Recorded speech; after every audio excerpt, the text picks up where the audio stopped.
Hello students, welcome to fast and furious classes बार। This is Karan Kumar Sharma, आपका biology teacher. जैसा कि आपको पता है कि हमारी जो संस्थान है फास्ट एंड फ्यूरियस क्लासेस, ये कई वर्षों से आपकी सेवा में तत्पर है।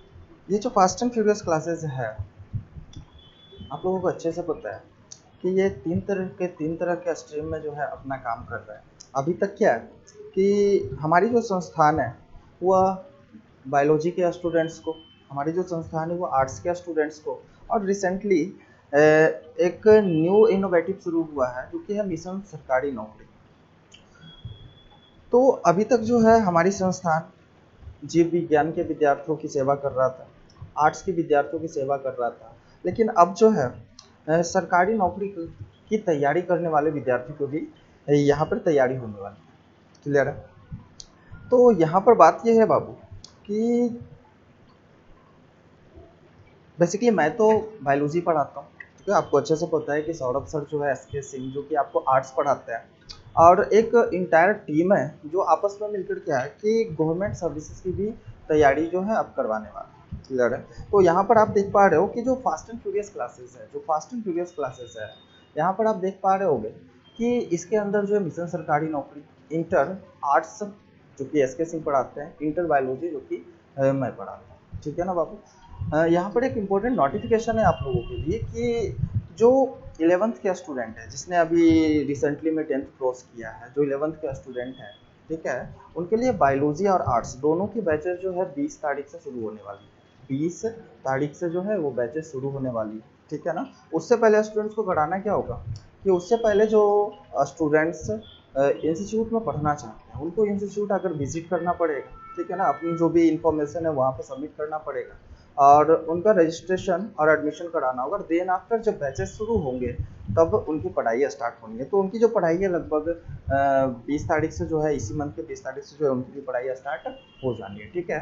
बायोलॉजी और आर्ट्स दोनों स्ट्रीम वाले विद्यार्थियों के लिए। इसके अलावा क्या है कि जो जनरल स्टूडेंट्स, जनरल कंपटीशन के जो स्टूडेंट्स हैं, जो सरकारी गवर्नमेंट जॉब की तैयारी करना चाह रहे हैं, उनके लिए भी जो है यहाँ पर सुविधाएं शुरू कर दी गई है। ठीक है ना? लेकिन इंटायर टीम है जो कि गवर्नमेंट एग्जामिनेशन में पूछने वाली जितनी भी सब्जेक्ट्स होते हैं सबकी अच्छे से तैयारी यहाँ पर कराई जाएगी। तो जिन जो भी विद्यार्थी को बायोलॉजी या फिर आर्ट्स या फिर जनरल कंपटीशन की तैयारी करनी हो, जनरल कंपटीशन बेसिकली उनके लिए जो स्टूडेंट्स इस बार जो है 12th क्रॉस किए हैं, ठीक है ना बाबू, जो रिपीटर्स होंगे उनको एडमिशन नहीं लिया जाएगा। जो इस बार 12th क्रॉस किए, जो रिसेंटली 12th क्रॉस किया और वो जनरल कंपटीशन की तैयारी करना चाहते हैं, तो उनका वेलकम है, वो ऑब्वियसली आए, वो अपना डेटा जो है इंस्टीट्यूट के जो ऑफिस है वहाँ पर जाकर जमा करे और उसके बाद जो है वहाँ से जानकारी प्राप्त करे कि कब बैचेस शुरू होने हैं। लेकिन बायो और आर्ट्स की जो बैचेस है वो 20 तारीख से शुरू हो जाएगी, क्लास 11। क्लियर है ना बाबू? हम लोग क्या करते हैं, थोड़ा सा आगे बढ़ते हैं। ठीक है? एक और छोटी सी बात कि हम लोग अभी तक जो भी पढ़ाई कर रहे थे, वो पढ़ाई में हम लोग क्या देख पा रहे थे कि उसमें कंटिन्यूटी नहीं थी, उसमें एक फिक्स टाइम नहीं था, एक फिक्स टाइम पे हम और आप दोनों इंटरेक्ट नहीं कर पा रहे। ठीक है? जिसकी वजह से क्या है कि आप लोग को थोड़ी समझ, या फिर आप कह सकते हो कि आप में थोड़ा सा अवेयरनेस की कमी थी कि नहीं सर जो है वीडियो तो अपलोड हो ही जाना है और उसके बाद क्या है कि जब भी मेरा मन करेगा हम देख लेंगे। तो इस तरह से क्या हो गया कि बहुत सारे स्टूडेंट्स जो है हमको ज्वाइन नहीं कर पाए, और जो स्टूडेंट ज्वाइन कर पाए वो उनमें अवेयरनेस नहीं थी कि हाँ जब वीडियो अपलोड हो उसी वक्त जो है देख लेना है, क्योंकि टाइम वेस्ट करने से कोई फायदा नहीं है। आगे चलकर क्या होनी है कि उनका टेस्ट होना है, तो अगर वो सारे चैप्टर को ख़त्म नहीं करके रखेंगे तो टेस्ट को कैसे दे पाएंगे? ठीक है ना? तो अब यहाँ पर ऑन टाइम वो वीडियो को देखे, ऑन टाइम वो वीडियो में अपेयर हो, ऑन टाइम वो कोर्स को कंप्लीट करे।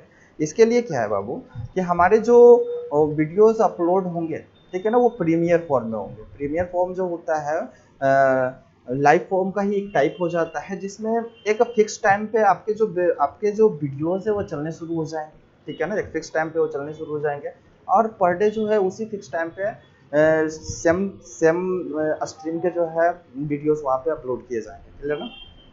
तो स्टूडेंट्स को करना क्या होगा कि वो सेम टाइम में आकर, जिस टाइम में उनको टाइम बताया जाएगा कि हाँ 11th का टाइम जो है इतने बजे है, 12th का टाइम जो है इतने बजे है, तो जो जिनका जो टाइमिंग होगा उन टाइमिंग पे आकर वो क्या करेंगे, वीडियो को अपलोड करते जाएंगे। ऐसा हो सकता है कि अगर जो वीडियो, अगर मैंने टाइमिंग कर लिया कि हाँ 12th वाले स्टूडेंट जो है वो एग्जैक्टली मॉर्निंग में जो है 8 बजे से उनका जो है क्लासेस शुरू होगा, तो उनको एग्जैक्टली 8 बजे ही वो क्लास को ज्वाइन करना पड़ेगा।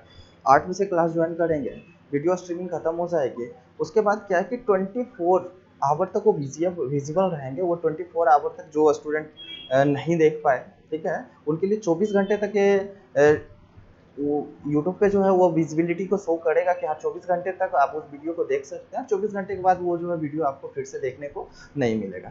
तो यहाँ पर क्या हो जानी है कि आपको थोड़ा सा अवेयर हो जाना है कि हाँ अब जो सिलेबस है वो थोड़ा सा फास्ट चलेगा, थोड़ा सा जिस तरह से आप क्लासेस में पढ़ रहे थे, जिस तरह से हाँ क्लास में स्टडी कर रहे थे, सेम उसी तरीके से चलेगी। एक सेम फिक्स टाइम पे आपको जो है क्लास में अपीयर हो जाना है। एक फिक्स टाइम में जो है एक फिक्स टाइम में जो है आपको चैप्टर को कंप्लीट करना है। एक फिक्स टाइम में जो है आपको टेस्ट अटेंड करनी है। तो ये सारा कुछ जो है सिस्टमेटिक तरीके से होगा, क्योंकि अभी तक जो पढ़ाई चल रही थी, ऑब्वियसली हम जो है चैप्टर 3 को स्टडी करवाया, और चैप्टर 3 में हमने देखा कि बहुत सारे स्टूडेंट जो है अवेयर ही नहीं है। बहुत सारे स्टूडेंट जो है अभी तक वीडियो को देख ही रहे हैं, जबकि वो जो चैप्टर खत्म हुआ है 10 से 12 दिन हो गए, ठीक है। तो ऐसा नहीं होना चाहिए बाबू। आप लोग का एक फिक्स टाइम है, एक फिक्स ड्यूरेशन है, और उस ड्यूरेशन के अंदर ही आपको इंटायर सिलेबस को कंप्लीट करनी है, ठीक है ना। तो अब थोड़ी सी आपकी सिलेबस जो है स्पीडली आगे बढ़ेगी, और क्लासेस जो है आपके कंटिन्यू चलेंगे, सेम टाइम पे चलेगा। और ध्यान रखना है कि 24 आवर से ज़्यादा विजिबिलिटी नहीं होगी। 24 आवर के अंदर आपने अगर वीडियोस को देखा तो ठीक है, अगर उसके बाद आप देखते हो तो वो वीडियो जो है आपको दिखेगी नहीं, और उसको हम फिर से अपलोड भी नहीं किया जाएगा, ठीक है बाबू। तो आपका दायित्व तो बनता है कि हर रोज़ जो है हर रोज़ जो है फिक्स टाइम पे आप आएंगे, उस वीडियो को देखेंगे, और उस फिक्स टाइम पे ही क्या करना है कि आपका नोट्स साथ साथ तैयार होते चली जानी है। आपका जो एनसीईआरटी बुक है वो साथ में रख के उसको स्टडी करनी है। तो ये सारा कुछ जो है सिस्टमेटिक तरीके से अब हो जानी चाहिए। अब ये जो लॉकडाउन की स्थिति है वो कब खत्म होगी नहीं खत्म होगी ये कहा नहीं जा सकता, ठीक है। तो हम लॉकडाउन खुलने का वेट नहीं कर सकते, क्योंकि आपका जो है टाइम निकल रहा है, आपका जो है सिलेबस जो है, आप कहा जाए तो सिलेबस काफ़ी पीछे है। तो आपका टाइम काफ़ी निकलता जा रहा है, तो उस टाइम को थोड़ा सा यूटिलाइज कीजिए। और किसी भी मीडियम से अलग सी बात हो गई कि हम जो है क्लास में स्टडी करवा नहीं पा रहे हैं अभी, तो जब क्लास खुलेगी तब हम देखेंगे। लेकिन जब तक क्लास नहीं खुलती है तब तक क्या है कि आपको अपनी पढ़ाई को कंटिन्यू रखें, ठीक है ना।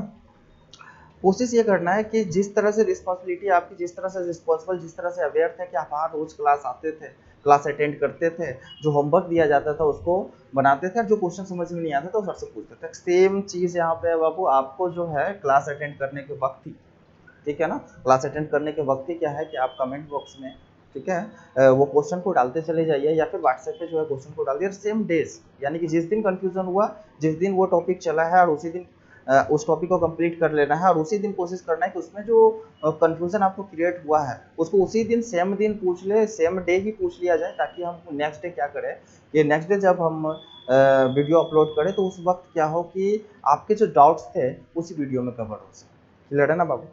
चलिए ठीक है, तो यहाँ पर हमने नोटिफिकेशन दे दिया कि चलिए 11th के जो है बैचेस शुरू होने जा रहा है, और 11th के लिए जो भी स्टूडेंट आप लोग के आसपास में होंगे, आस पड़ोस में होंगे, ठीक है, आप उनको इन्फॉर्म कर दीजिए। वो अपना इंस्टीट्यूट पर विजिट करेंगे, और विजिट करने के बाद क्या है कि उनको वहाँ से वो इन्फॉर्मेशन कलेक्ट कर लेंगे कि हाँ कब से बैचेस शुरू होने हैं। ऑब्वियसली हमने बता दिया कि 20 तारीख से जो है बैचेस शुरू हो जाएंगे, तो उससे पहले स्टूडेंट विजिट कर लेंगे, अपना जो भी डेटा होता है वो सबमिट कर लेंगे, अपना जो भी प्रोसीड्यूर है वो अपना ऑफिस में जाकर समझ लेंगे। क्लियर ना।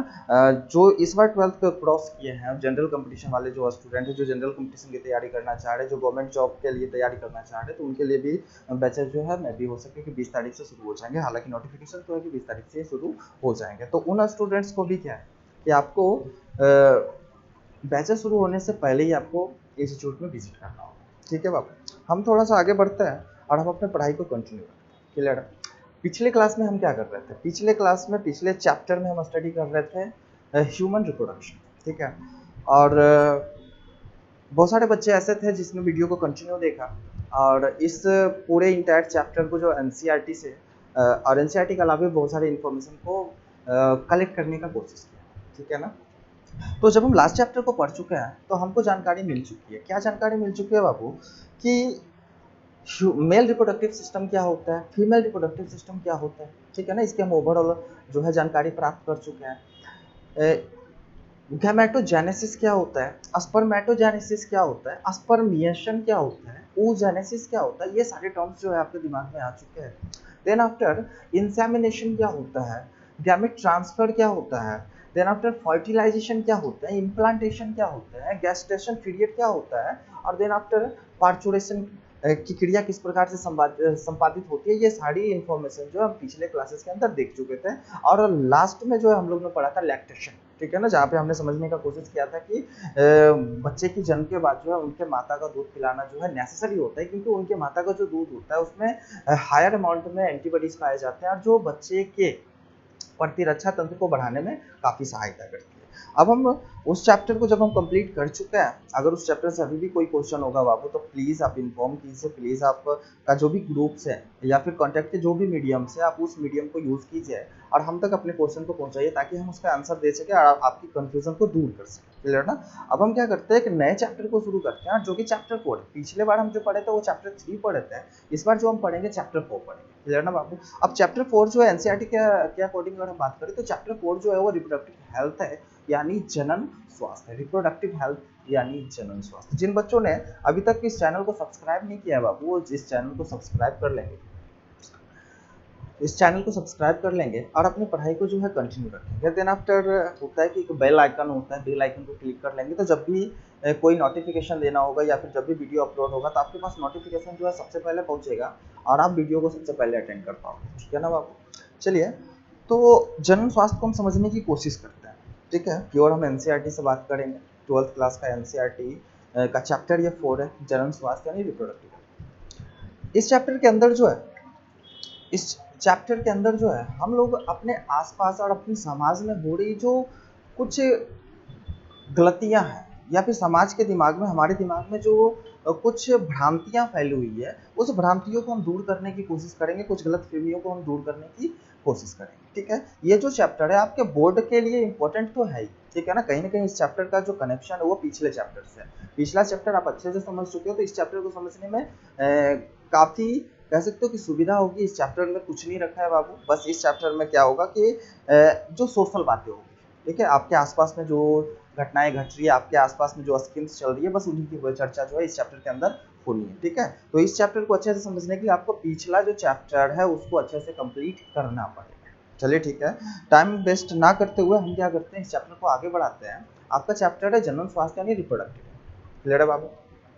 तो सबसे पहले हम समझने की कोशिश करते हैं कि ये जो रिप्रोडक्टिव हेल्थ है, ठीक है ना, ये जो रिप्रोडक्टिव हेल्थ है इसका क्या मतलब होता है। ठीक है ना, तो रिप्रोडक्टिव हेल्थ का मतलब होता है बाबू कि अगर हम जनरल जनरल तरीके से बात करें या जनरल ढंग से अगर हम बात करें कि रिप्रोडक्टिव हेल्थ का क्या सेंस निकलता है, तो जनरली इसका सेंस निकल जाता है कि यदि कोई व्यक्ति है, यदि कोई ह्यूमन है, ठीक है ना, और उस ह्यूमन के जो जनन तंत्र है सही तरीके से कार्य कर रहा है, पूरी तरह से हेल्दी है, इसका मतलब उसका जनन स्वास्थ्य अच्छा है। ठीक है ना, तो एक रिप्रोडक्टिव सिस्टम का फंक्शनल होना, हेल्दी होना, वो रिप्रोडक्टिव हेल्थ कहा जाता है। लेकिन डब्ल्यूएचओ का डेफिनेशन कुछ और होता है। डब्ल्यूएचओ ने क्या कहा कि सिर्फ आपके रिप्रोडक्टिव ऑर्गन सही होने, सिर्फ रिप्रोडक्टिव ऑर्गन का सही होना ही आपके रिप्रोडक्टिव हेल्थ नहीं माना जाएगा।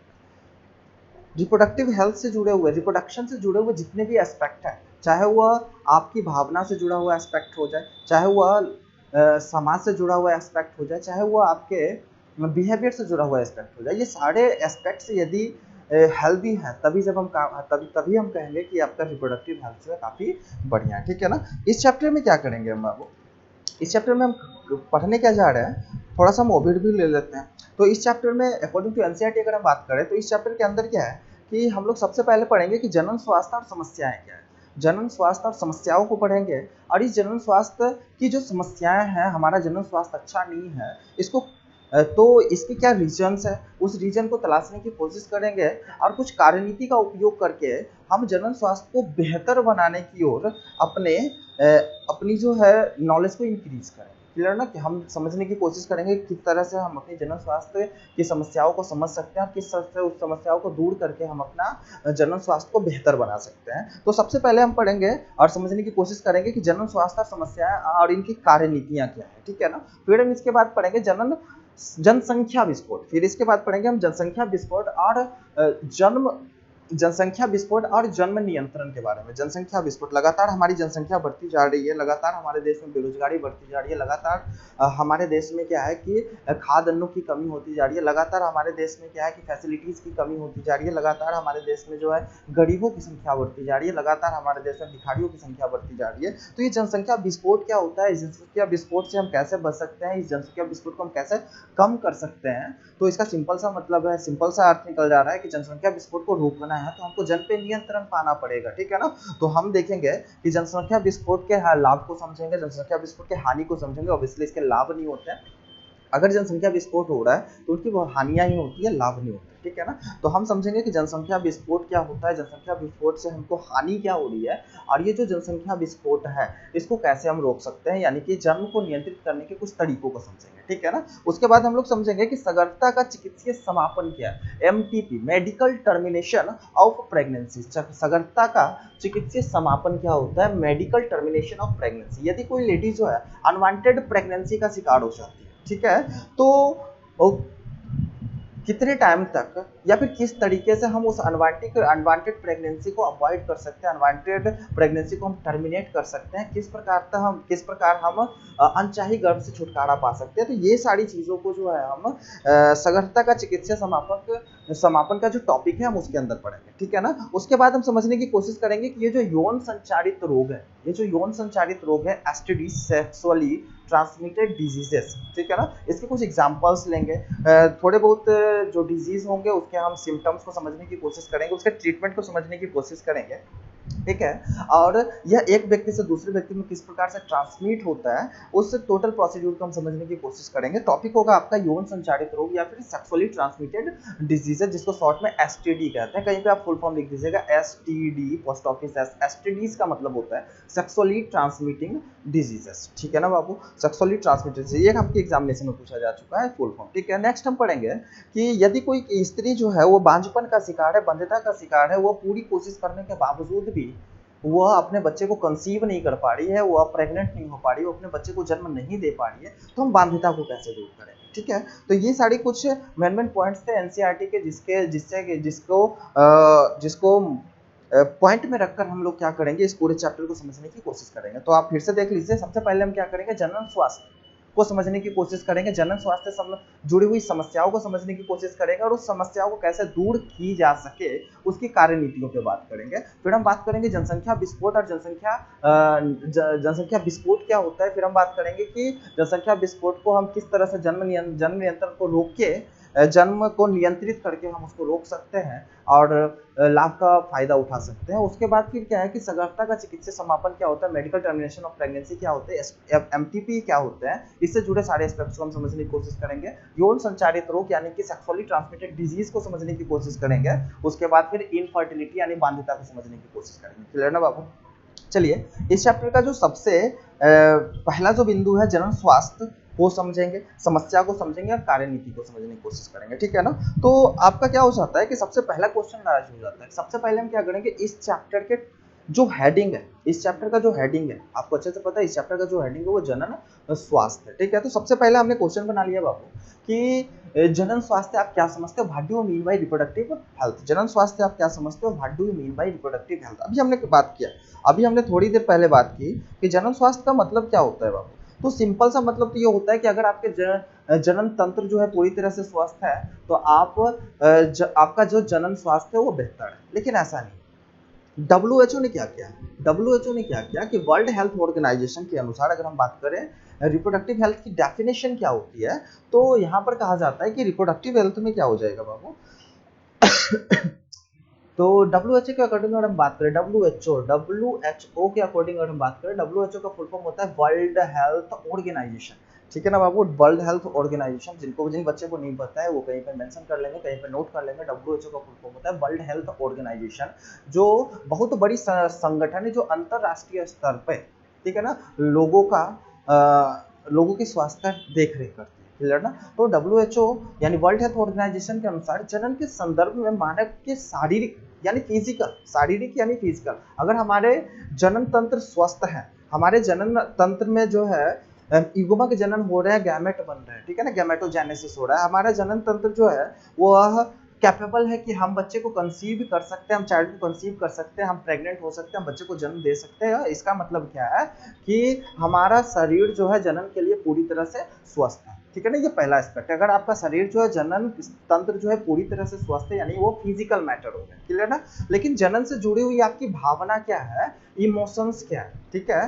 नेक्स्ट है कि जनन से जुड़ी आपका व्यवहार क्या है, जनन स्वास्थ्य से जुड़ी हुई आपकी व्यवहार क्या है, या फिर आपके समाज जो है जनन के बारे में क्या अपनी सोच रखता है, ठीक है। तो ये सारे एस्पेक्ट अगर अच्छे होते हैं, ये सारे एस्पेक्ट अगर अच्छे होते हैं, आपका शारीरिक, आपका भावनात्मक, आपका व्यवहारात्मक, आपका जो है सामाजिक, अगर सभी पहलू जो है स्वस्थ है, सभी पहलू जो है सामान्य है, तब हम कहेंगे कि आपका जो जनन स्वास्थ्य है। तो सिंपल सा डेफिनेशन है बाबू, डब्ल्यूएचओ के अनुसार जनन के संदर्भ में, डब्ल्यूएचओ के अनुसार जनन के संदर्भ में मानव की शारीरिक यानी फिजिकल, भावनात्मक यानी इमोशनल, व्यवहारात्मक यानी बिहेवियर तथा सामाजिक यानी सोशल सभी पहलुओं का सामान्य होना जनन स्वास्थ्य यानी रिप्रोडक्टिव हेल्थ कहलाता है। बाबू क्या करना है कि आपको जो है साथ साथ अगर पॉसिबल है तो आप लिखते भी चले जाइएगा, हम बीच बीच में हट जाएंगे जिससे आपको क्लियर नजर आ जाएगी, ठीक है ना।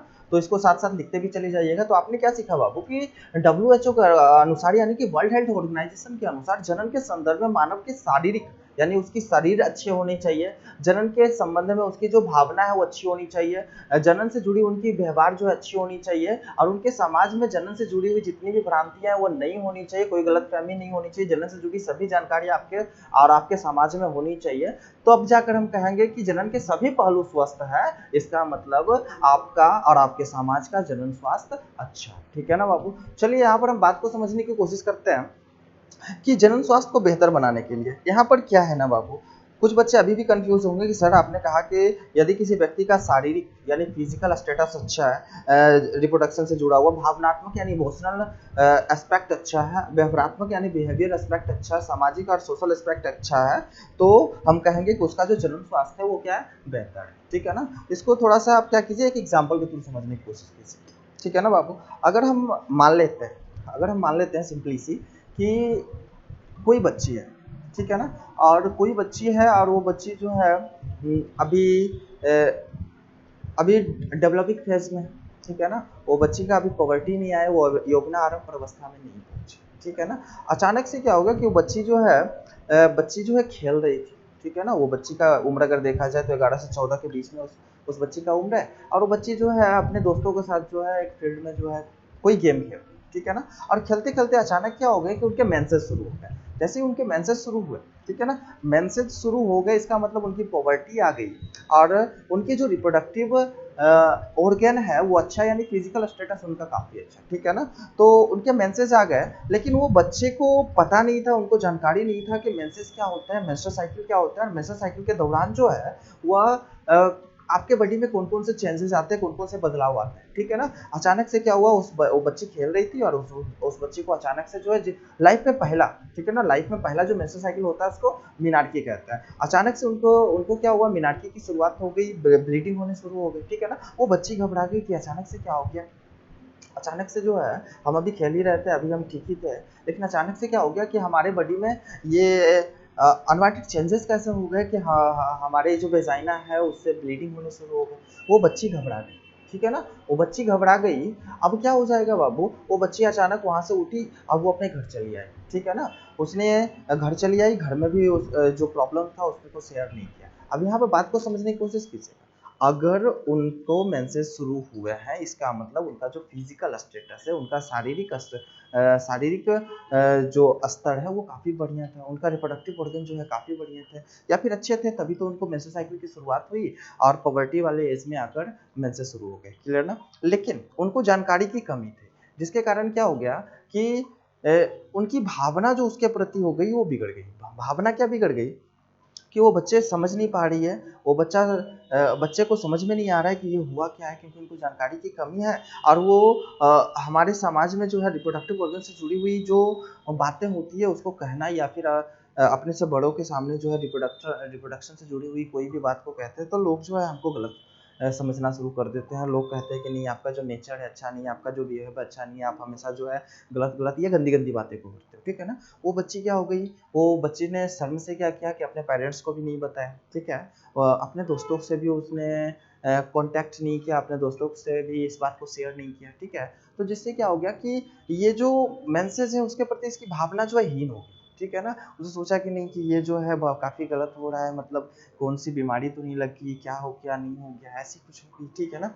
तो ये भावना जो है उनकी बिगड़ गई, ठीक है। जब उनकी भावना बिगड़ गई तो वो अपने मस्तिष्क में क्या है कि इस बात को बिठा ले कि नहीं, कि ये कहीं बीमारी तो नहीं है, उनके व्यवहार में बदलाव आ गया, ठीक है ना। अभी वो अच्छे से खेल रही थी, अचानक से क्या हुआ कि वो घर चली आई, उनकी इमोशंस पे काफ़ी बड़ा इफेक्ट पड़ा, उनको जानकारी नहीं थी, वो आराम से बैठ के आराम से सोचना शुरू कर दी, मेंटली वो डिप्रेस हो गई और उनके व्यवहार में बदलाव आ गया। उनके फ्रेंड फिर से आए बुलाने कि आप चले क्यों आए, उसको डांट के भगा दिया, यानी व्यवहार में परिवर्तन आया ना बाबू, उसके व्यवहार में परिवर्तन आ गया, ठीक है ना। अब वो क्या कर सकते हैं, अब उसने क्या किया, किसी को कुछ नहीं बताया, ठीक है। वो घुट रही है उस प्रॉब्लम्स को लेके, वो चल रही है, घुट रही है, उसको पता नहीं चल रहा है कि अचानक से ये हो क्या गया है, ठीक है। तो वो अपने समाज से भी इस चीज़ के बारे में बता नहीं पा रही है। इसका मतलब उसका शारीरिक स्ट्रक्चर, तो शारीरिक स्टेटस काफ़ी अच्छा था। इसीलिए क्या हुआ कि एक राइट टाइम पे 11 से 14 की उनकी वो बच्ची थी, राइट टाइम पे उसके पॉवर्टी आ गए और मीनाक्षी की शुरुआत हो गई। लेकिन उस बच्चे को जो है इस चीज़ की जानकारी नहीं थी, तो जानकारी की कमी के कारण क्या हो गया कि उनके इमोशन पे काफ़ी बड़ा इफेक्ट पड़ा। वो भावनात्मक रूप से हीन भावना से क्या हो गई कि उस चीज़ को ट्रीट करना शुरू कर दिया कि कहीं हमको कोई बीमारी तो नहीं हो गई है। और जिसके कारण क्या हो गया कि उनके व्यवहार में परिवर्तन आ गया। वो अपने दोस्तों से जिस तरह से खेल रही थी, जिस तरह से बात कर रही थी, वो कर नहीं पा रहे हैं, ठीक है ना। और वो समाज को भी अच्छे से बता नहीं पा रहे हैं कि हाँ, हमारे साथ क्या प्रॉब्लम है। और इस तरह से आप देख पा रहे हो कि उसकी शारीरिक स्ट्रक्चर अच्छी थी, शारीरिक स्टेटस अच्छे थे, भावनात्मक रूप से वो काफ़ी अच्छे थे पहले। लेकिन जैसे ही उनकी मीनार शुरू हुई, उनके इमोशन में बदलाव आ गया, उनके बिहेवियर में बदलाव आ गया, उनको वो समाज को अलग तरीके से देखना शुरू कर दिए कि हम किन से बात करें, समाज में किन लोगों से बात करें। वो लोग वो ढूंढ रहे थे कि हम किन से अपनी प्रॉब्लम्स को शेयर करें। इसका मतलब वो जो बच्ची थी, उनका फिजिकल स्टेटस काफ़ी अच्छा था, लेकिन जैसे ही मेंसेस शुरू हो गए, उसके इमोशंस बिगड़ गए, उनके बिहेवियर में परिवर्तन आ गया और वो समाज के लोगों से वो बात नहीं कर पा रहे, यानी कि उनका सोशल स्टेटस भी अच्छा नहीं रहा, ठीक है ना। तो अगर ये सारे कुछ बिगड़ गए, मतलब उनका जो रिप्रोडक्टिव सिस्टम अच्छे होने के कारण, रिप्रोडक्टिव ऑर्गन अच्छे होने के बावजूद भी उनका रिप्रोडक्टिव हेल्थ अच्छा नहीं है, क्लियर ना। ये बात आपको समझ में आ गई होगी। उसके बाद अगर हम बात कर लेते हैं, एक और छोटा सा एग्जांपल ले लेते हैं कि कोई बच्चा है, ठीक है ना। अब कोई बच्चा है, वो अचानक से क्या हो रहा है कि अगर हम बॉयज़ की बात कर लेते हैं, तो बॉयज़ भी जब होता है पबर्टी के एज में पहुँचते हैं, तो होते क्या है कि उनके जो टेस्टिस है, ठीक है ना, स्क्रोटम तक पहुँच जाते हैं, उनके टेस्टिस का साइज़ बढ़ जाता है, उनके पेनिस की साइज़ बढ़नी शुरू हो जाती है, ठीक है ना। वो एग्रेसिव फील करने शुरू कर देते हैं, क्योंकि पबर्टी के टाइम में क्या हो जाता है कि उनका पूरा का पूरा जो बॉडी है, उसके शरीर में हार्मोनल चेंजेस आते हैं, जिसकी वजह से क्या हो जाता है कि वो जो बच्चा है, जो अभी अभी रिसेंटली पॉवर्टी एज में पहुंचा है, रिसेंटली उसके शरीर में एंड्रोजन का सिक्रेशन होना शुरू हो गया है, हाइपोथैलेमस जो एक्टिवेट हो गया है, एफएसएच एलएसएच, बहुत सारे हार्मोन का सिक्रेशन होना शुरू हुआ है। तो उस बच्चे के बिहेव में काफी परिवर्तन आ जाता है, और वो जो लड़का है, वो लड़का जो है, वो क्या हो जाता है कि एग्रेसिव हो जाता है। वो अपने पेरेंट्स से जो है अच्छे से ट्रीट नहीं करता, अपने दोस्तों से अच्छे से नहीं करता है। वो बात बात पे एग्रेसिव हो जाता है, वो दिन रात सोया रहता है, पढ़ाई नहीं करता है, ऐसे सारे चेंजेस आ जाते हैं। तो आप देख रहे हो कि जैसे ही एक लड़का जो है पॉवर्टी के एज में पहुंचा, तो पॉवर्टी के एज में पहुंचा, उसके अंदर टेस्टोस्टेरोन का सिक्रेशन हो रहा है, उसके अंदर एंड्रोजन का सिक्रेशन होना शुरू हुआ है, एलएच एफएसएच, यानी सारे हार्मोन्स, न्यू हार्मोन जो कि उसके जनरेशन को आगे बढ़ाने के लिए इंपॉर्टेंट है, उसके शरीर के अंदर गैमेट को फॉर्मेशन के लिए इंपॉर्टेंट है, वो सारे बनने शुरू हो गए। इसका मतलब उसका रिप्रोडक्टिव सिस्टम अच्छा था, उनका शारीरिक स्टेटस काफी अच्छा था, ठीक है ना। लेकिन उस हार्मोन्स के चेंजेस की वजह से क्या हो गया, उनके इमोशन पे काफी बड़ा परिवर्तन आया, ठीक है ना। उसके इमोशन पे काफी बड़ा परिवर्तन आया। पहले जो विचार रखता था, उनके विचार में काफी बड़ा परिवर्तन आ गया, उनके व्यवहार में परिवर्तन आ गया, वो एग्रेसिव हो गया, बात बात पे झगड़ा करना शुरू कर दिया, वो किसी का सुनना बंद कर दिया। लोग पढ़ने के लिए बोल रहे हैं, उनको कोई सामान लाने के लिए बोला जाए तो वो सुनता नहीं है, ठीक है ना। और जिस तरह से क्या हो गया कि वो समाज को अलग नजरिए से देखना शुरू कर दिया। तो उनके उनके भी शारीरिक स्टेटस काफी अच्छे थे, लेकिन उनकी भावना बिगड़ गई, ठीक है ना, रिप्रोडक्शन से जुड़ी उनकी भावना बिगड़ गई, उनके व्यवहार में परिवर्तन आ गए और वो समाज को अलग तरीके से देखना शुरू कर दिए, ठीक है। इसका मतलब इनके शारीरिक स्टेटस अच्छे थे, इमोशंस पे इमोशनल इमोशनल एस्पेक्ट इनके अच्छे नहीं रहे, बिहेवियरल एस्पेक्ट इनके अच्छे नहीं रहे, समाज को देखने का नजरिया इनका क्या हो गया, बदल गया, मतलब इनके जो है रिप्रोडक्टिव हेल्थ जो है अच्छा नहीं, ठीक है ना। तो यही वजह है कि बाबू कि पॉवर्टी आने से पहले ही आपके क्लास 8, क्लास 10 और क्लास 12 के अंदर जो रिप्रोडक्शन से जुड़ी हुई चैप्टर्स को जानबूझ के इंक्लूड किया गया है कि पॉवर्टी आने से पहले, इवन 8 क्लास, ठीक है ना, पॉवर्टी आने से पहले ही आपको जानकारी दे दी जाए कि जब आप पॉवर्टी के एज में पहुंचोगे, जब आप 11 से 15 की एज में होंगे, तो उसके बीच में आपके शरीर में अचानक से एक चेंजेस होने हैं, उस चेंजेस के कारण गर्ल्स में मेंस्ट्रुअल साइकिल की शुरुआत होनी है और बॉयज में जो है स्पर्मेटोजेनेसिस की शुरुआत होनी है और शरीर में बहुत सारे हार्मोन के बदलाव होने हैं। तो बच्चा इस चीज को समझ जाएगा, बच्चा इस चीज को समझ जाएगा कि नहीं है, अब हमारे मेंस्ट्रुअल साइकिल शुरू हो गए, इसका मतलब हम जो है मैच्योर हो गए, या फिर आप कह सकते हैं रिप्रोडक्टिवली मैच्योर हो गए, अब हम रिप्रोडक्शन कर सकते हैं, हमारे शरीर के अंदर मेंस्ट्रुअल साइकिल शुरू हो गया, हमारे शरीर के अंदर ओवा बनने शुरू हो गया और ये जो है पर मंथ रिपीट होते रहेंगे, ठीक है ना। तो ये सारी अगर जानकारी पहले से होगी तो वो जो बच्ची खेल रही थी उसको पहले ही इंडिकेट हो जाता, वो घर जाती है अपनी मम्मी को बताती कि मेरा मेंसेस जो है शुरू हो गया, डिप्रेस, और वो डिप्रेशन नहीं होती क्योंकि वो नेचुरल प्रोसेस था, उनको पहले से जानकारी थी, उनके टीचर्स ने स्कूल में पहले से पढ़ा रखा था, तो ना उनके इमोशन में बदलाव आते, ना उनके बिहेवियर में बदलाव होता है और ना वो समाज को अलग नजरिए से देखते हैं। इसका मतलब उनका जो रिप्रोडक्टिव हेल्थ होता है वो काफी अच्छा होता है, ठीक है ना। अब यहाँ पर एक और एग्जाम्पल के थ्रू समझ लेते हैं बाबू कि यहाँ पर अगर क्या होता है कि कोई स्त्री है, ठीक है ना, कोई स्त्री है और वो स्त्री जो है प्रेग्नेंट नहीं हो पा रही, वो स्त्री जो है प्रेग्नेंट नहीं हो पा रही, ठीक है ना। तो विवाह के 3 साल 4 साल 5 साल के बावजूद भी अगर वो प्रेग्नेंट नहीं हो पाई, तो इसका मतलब सिंपल है कि कहीं ना कहीं उनके फिजिकल स्टेटस अच्छे नहीं है, उनके शारीरिक जो स्थिति है वो अच्छी नहीं है, उनका जो जनन अंग है वो सही नहीं है, कहीं ना कहीं कुछ गड़बड़ी है जिसके कारण वो बच्चे को कंसीव नहीं कर पा रहे या इम्प्लांटेशन में दिक्कत हो रही है और वो सगर्भ वो प्रेग्नेंट नहीं हो पा रहे, ठीक है ना, वो गर्भ धारण नहीं कर पा रहे, तो इसका मतलब उनका फिजिकल स्टेटस जो है वो काफी बढ़िया नहीं है, इसके कारण वो बच्चे को कंसीव नहीं कर पा रहे। अब क्या हो गया कि उन्होंने क्या किया, 4-5 महीना तक जो क्या हुआ कि उन्होंने 4-5 साल तक जो है उन्होंने शादी के 4-5 साल तक भी उन्होंने बच्चे को जन्म नहीं दिया, ठीक है। तो अब क्या हो जाएगा बाबू, अब उनका जो भावना है वो बदलनी शुरू हो जाएगी, उनका और समाज का, समाज जो है उनके बारे में जो है गलत गलत बातें करनी शुरू हो जाएगी, कुछ लोग जो उनको बांझ कहना शुरू कर देंगे, कुछ लोग उनको बांधिता कहना शुरू कर देंगे, कुछ जानकार लोग उनको इनफर्टाइल कहना शुरू कर देंगे, जिससे क्या हो जाएगा कि उस लेडी की जो भावनात्मक स्थिति है वो पूरी बिगड़ जाएगी, उसकी मेंटल स्थिति जो है पूरी तरह से बिगड़ जाएगी, वो सोचना शुरू कर देंगे कि यार नहीं है, क्या कारण है जो हमारा रिप्रोडक्टिव सिस्टम सही से काम नहीं कर रहा है, क्या कारण है जो हम बच्चे को कंसीव नहीं कर पा रहे हैं, लोग हमारे बारे में ऐसे ऐसे बातें कर रहे हैं, लोगों से हम नजरें नहीं मिला पा रहे हैं, ठीक है ना। जिससे क्या हो जाएगा, उनके व्यवहार में काफी परिवर्तन आ जाएगा और समाज के लोगों से वो अच्छे तरह से ट्रीट नहीं करेंगे और समाज के लोग भी इससे अच्छे तरह से ट्रीट नहीं करेंगे, ठीक है ना। तो जिससे क्या हो जाएगा, उनकी शारीरिक स्थिति तो पहले से खराब थी इसलिए वो बच्चे को कंसीव नहीं कर पा रहे थे, लेकिन अब क्या हुआ, उनकी भावनात्मक स्थिति भी बिगड़ गई, व्यवहारात्मक स्थिति भी बिगड़ गई, उनके व्यवहार में भी परिवर्तन आ गया और उसके अलावा क्या होगा, उनकी सामाजिक स्थिति में भी बदलाव आ गया, उनका सारा कुछ बिगड़ चुका है। इसका मतलब उनका जो शारीरिक, उसका जो जन्म स्वास्थ्य है, रिप्रोडक्टिव हेल्थ जो है वो अच्छा नहीं, क्लियर है। देखिए ना, रिप्रोडक्टिव हेल्थ अच्छा हम उसी को कहेंगे जब कोई व्यक्ति जो है वो फिजिकली, इमोशनली, बिहेवियरली और सोशली, ये सारे एस्पेक्ट, ऑल वेलबींग जो है अच्छा होगा, तभी हम कहेंगे रिप्रोडक्टिव हेल्थ क्या है, अच्छा, क्लियर है। थोड़ा सा हम आगे चलते हैं और समझने की कोशिश करते हैं कि क्या हुआ कि रिप्रोडक्टिव हेल्थ अच्छा हो, ठीक है ना, रिप्रोडक्टिव हेल्थ अच्छा हो, जिसके लिए सरकार ने क्या किया। तो ध्यान देने वाली बात यह है बाबू कि 1951 ईस्वी में क्या हुआ था कि डब्ल्यू एच ओ ने 1951 ईस्वी में क्या हुआ था कि डब्ल्यू ने क्या किया, 1951 ईस्वी में डब्ल्यू ने क्या किया, कब बाबू डेट याद रखना है, 1951, 1951 ईस्वी में क्या हुआ, डब्ल्यू ने अंतरराष्ट्रीय स्तर पे यानी इंटरनेशनल लेवल पे हर एक इंटरनेशनल लेवल पे उन्होंने देखा कि हमारी जो अर्थ है उसकी उस पे ह्यूमंस की पॉपुलेशन लगातार इंक्रीज हो रही है और उस पॉपुलेशन को कंट्रोल करना है, क्योंकि अगर उस पॉपुलेशन को हम कंट्रोल नहीं कर पाएंगे तो पॉल्यूशन बढ़ेगा, फूड का जो रिक्वायरमेंट है वो बढ़ेगा, लोग जो है भुखमरी का शिकार हो जाएंगे, लोग बेरोजगारी का शिकार हो जाएंगे और उसका जो रिप्रोडक्टिव हेल्थ अच्छा नहीं होगा।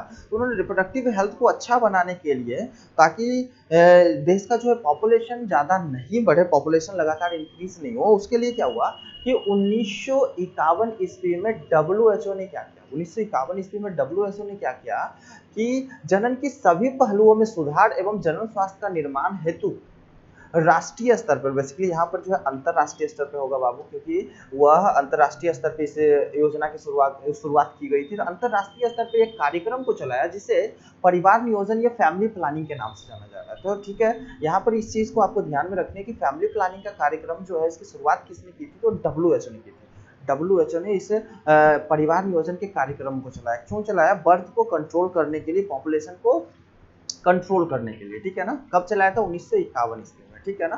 तो फैमिली प्लानिंग जो है यहाँ पर ध्यान देने वाली बात ये है बाबू, हम लोग हमेशा कहते हैं कि इंडिया जो है हर चीज में पीछे रहता है, दूसरे लोग आगे, दूसरे देश आगे निकल जाते हैं और इंडिया जो है पीछे निकल जाता है। लेकिन एक ऐसा क्षेत्र है जहाँ पर इंडिया ने सबसे पहले अपने सबसे पहले जो है सबसे पहले कार्य करना शुरू किया, जहाँ पर सारे देश जो है वो पीछे रह गए, वहां पर इंडिया ने आगे निकलकर कुछ बेहतर करने की कोशिश की, ठीक है ना। यहाँ पर बात हो जा रही है परिवार नियोजन यानी फैमिली प्लानिंग की। इंडिया वो पहला देश था, जैसे ही डब्ल्यूएचओ ने फैमिली प्लानिंग के कार्यक्रमों की शुरुआत की, डब्ल्यूएचओ ने जैसे ही फैमिली प्लानिंग के कार्यक्रमों की शुरुआत की, वैसे ही क्या हुआ कि इंडिया ने फैमिली प्लानिंग के कार्यक्रमों को एडॉप्ट कर लिया। और सबसे पहले 1951 ईस्वी में ही यह इंडिया एक पहला देश था जिसने परिवार नियोजन के कार्यक्रम को चलाया। तो जैसे ही डब्ल्यूएचओ ने 1951 ईस्वी में अंतरराष्ट्रीय स्तर पर परिवार नियोजन के कार्यक्रम को लॉन्च किया, इंडिया ने सबसे पहले उसको अडॉप्ट किया, सबसे पहले इंडिया के अंदर जो है फैमिली प्लानिंग के कार्यक्रम को चलाया गया, ठीक है ना बाबू। तो यहाँ पर ध्यान रखना है, सबसे पहले क्या हुआ कि जब इंडिया के अंदर फैमिली प्लानिंग के कार्यक्रम डब्ल्यूएचओ के द्वारा चलाया गया, जो फैमिली प्लानिंग के कार्यक्रम को चलाया गया, तो परिवार नियोजन के नाम से ही चल रहे थे, ठीक है ना।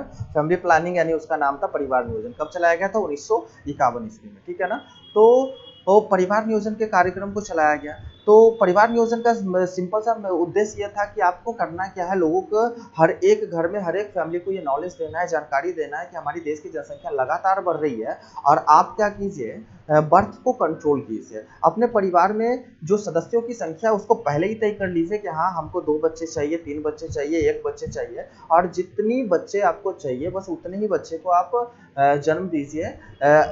लगातार बेवजह आप बच्चे को जन्म नहीं देते रहिए, ठीक है ना। तो लोगों को समझाना है कि आप अपने परिवार में क्या कीजिए कि पहले ही फिक्स कर लीजिए, प्लान कर लीजिए कि आपको अपने परिवार में कितने बच्चे चाहिए, आप कितने बच्चे को अच्छी परवरिश दे सकते हो, कितने बच्चे को जो है अच्छी शिक्षा दे सकते हो, कितने बच्चे को आप जो है अच्छी पोशाक दे सकते हो, और कितने बच्चे आप प्रोड्यूस करो, बर्थ करो, जिससे कि इस देश की पॉपुलेशन नहीं बढ़े, कितने बच्चे आप प्रोड्यूस करो ताकि इस देश में जो है बेरोजगारी की समस्या नहीं हो। तो लोगों को समझाया जा रहा था परिवार नियोजन कार्यक्रम के माध्यम से कि आपको अपने परिवार का नियोजन कर लेनी है, परिवार में अपने सदस्यों की संख्या को सुनिश्चित कर लेना है, जिससे कि बर्थ को कंट्रोल किया जा सके, अनवांटेड प्रेगनेंसी के द्वारा होने वाले जो बर्थ है उसको रोका जा सके, और जो बेवजह जनसंख्या बढ़ रही है उसको कंट्रोल किया जा सके, और जितनी कम जनसंख्या होगी उतना ही बेहतर जो है हम लोगों का जनन स्वास्थ्य होगा। तो सबसे पहला मोटो यही था बाबू कि परिवार नियोजन कार्यक्रम का सबसे पहला मोटो यही था कि हमको करना क्या है कि इस देश की या फिर अंतरराष्ट्रीय इंटरनेशनल लेवल पर देशों, अलग अलग देशों में जो लगातार जनसंख्या बढ़ रही है उसको कंट्रोल करना, पॉपुलेशन कंट्रोल करने के लिए फैमिली प्लानिंग के कार्यक्रम को चलाया गया था, ठीक है ना। कुछ दिनों तक क्या हुआ कि फैमिली प्लानिंग कार्यक्रम चले, उसके बाद क्या कर लिया गया कि फैमिली प्लानिंग कार्यक्रम में कुछ नए नए सुविधाओं को ऐड कर लिया गया, ठीक है ना। शुरुआत में तो लोगों को जाकर क्या करते थे कि वह कॉन्ट्रासेप्टिक्स जो गर्भ निरोधक पिल्स होते हैं उसकी जानकारी देते थे, कॉन्डोम्स की जानकारी देते थे, या फिर अनचाही गर्भ से बचने के जितने भी उपाय थे वो सारे के बारे में लोगों के बीच में जाकर पिछले तबके के लोगों में, गांव ग्राम शहर हर एक लोगों को जाकर ये बताया जा रहा था कि अनवांटेड प्रेगनेंसी से बचना है और बच्चे को लगातार जो है बर्थ नहीं देनी है, जिससे क्या हो जाएगा 2 बच्चे के बीच में गैप रखनी है। तो ये सारी चीज़ें जो है फैमिली प्लानिंग यानी परिवार नियोजन के अंदर आ रहे थे, लेकिन इसमें कुछ और सुविधाओं को ऐड कर लिया गया कि नहीं, जो बच्चे जो है जन्म लिए हैं, क्योंकि एक समय ऐसा देखा जा रहा था इंडिया के अंदर बाबू कि जो मदर मोर्टिलिटी रेट है, यानी मातृ मृत्यु दर जो था वो काफ़ी हायर साइड था। फीटल मोर्टिलिटी रेट जो है वो भी काफ़ी हायर साइड था। अगर क्या हो जाता था कि किसी गांव में अगर 10 बच्चे का जन्म होता था तो यहाँ पर तय होता था कि वहाँ पर 4 या 5 बच्चे की जो है डेथ हो जाती थी, ठीक है ना। अगर 10 बच्चे को जन्म 10 मदर ने क्या क्या अपने बच्चे को जन्म दिया तो वहाँ पर देखने को मिल रहा था 3-4 जो है मदर की भी डेथ हो जाती थी। तो एक समय ऐसा रहा हमारे इंडिया के अंदर कि मदर मोर्टिलिटी रेट और फीटल मोर्टिलिटी रेट जो है काफ़ी हायर साइड थी, ठीक है ना। तो अब क्या हुआ कि फैमिली प्लानिंग के अंदर कुछ योजना को और ऐड कर लिया गया, कुछ उद्देश्यों को और ऐड कर लिया गया, कुछ सुविधाओं को और ऐड कर लिया गया कि ये जो मदर मोर्टिलिटी रेट है, ये जो लगातार मातृ मृत्यु दर बढ़ रही है, इसको कैसे कंट्रोल कर लिया जाए, या फिर जो फीटल मोर्टिलिटी रेट है इसको कैसे कंट्रोल किया जाए, ठीक है ना।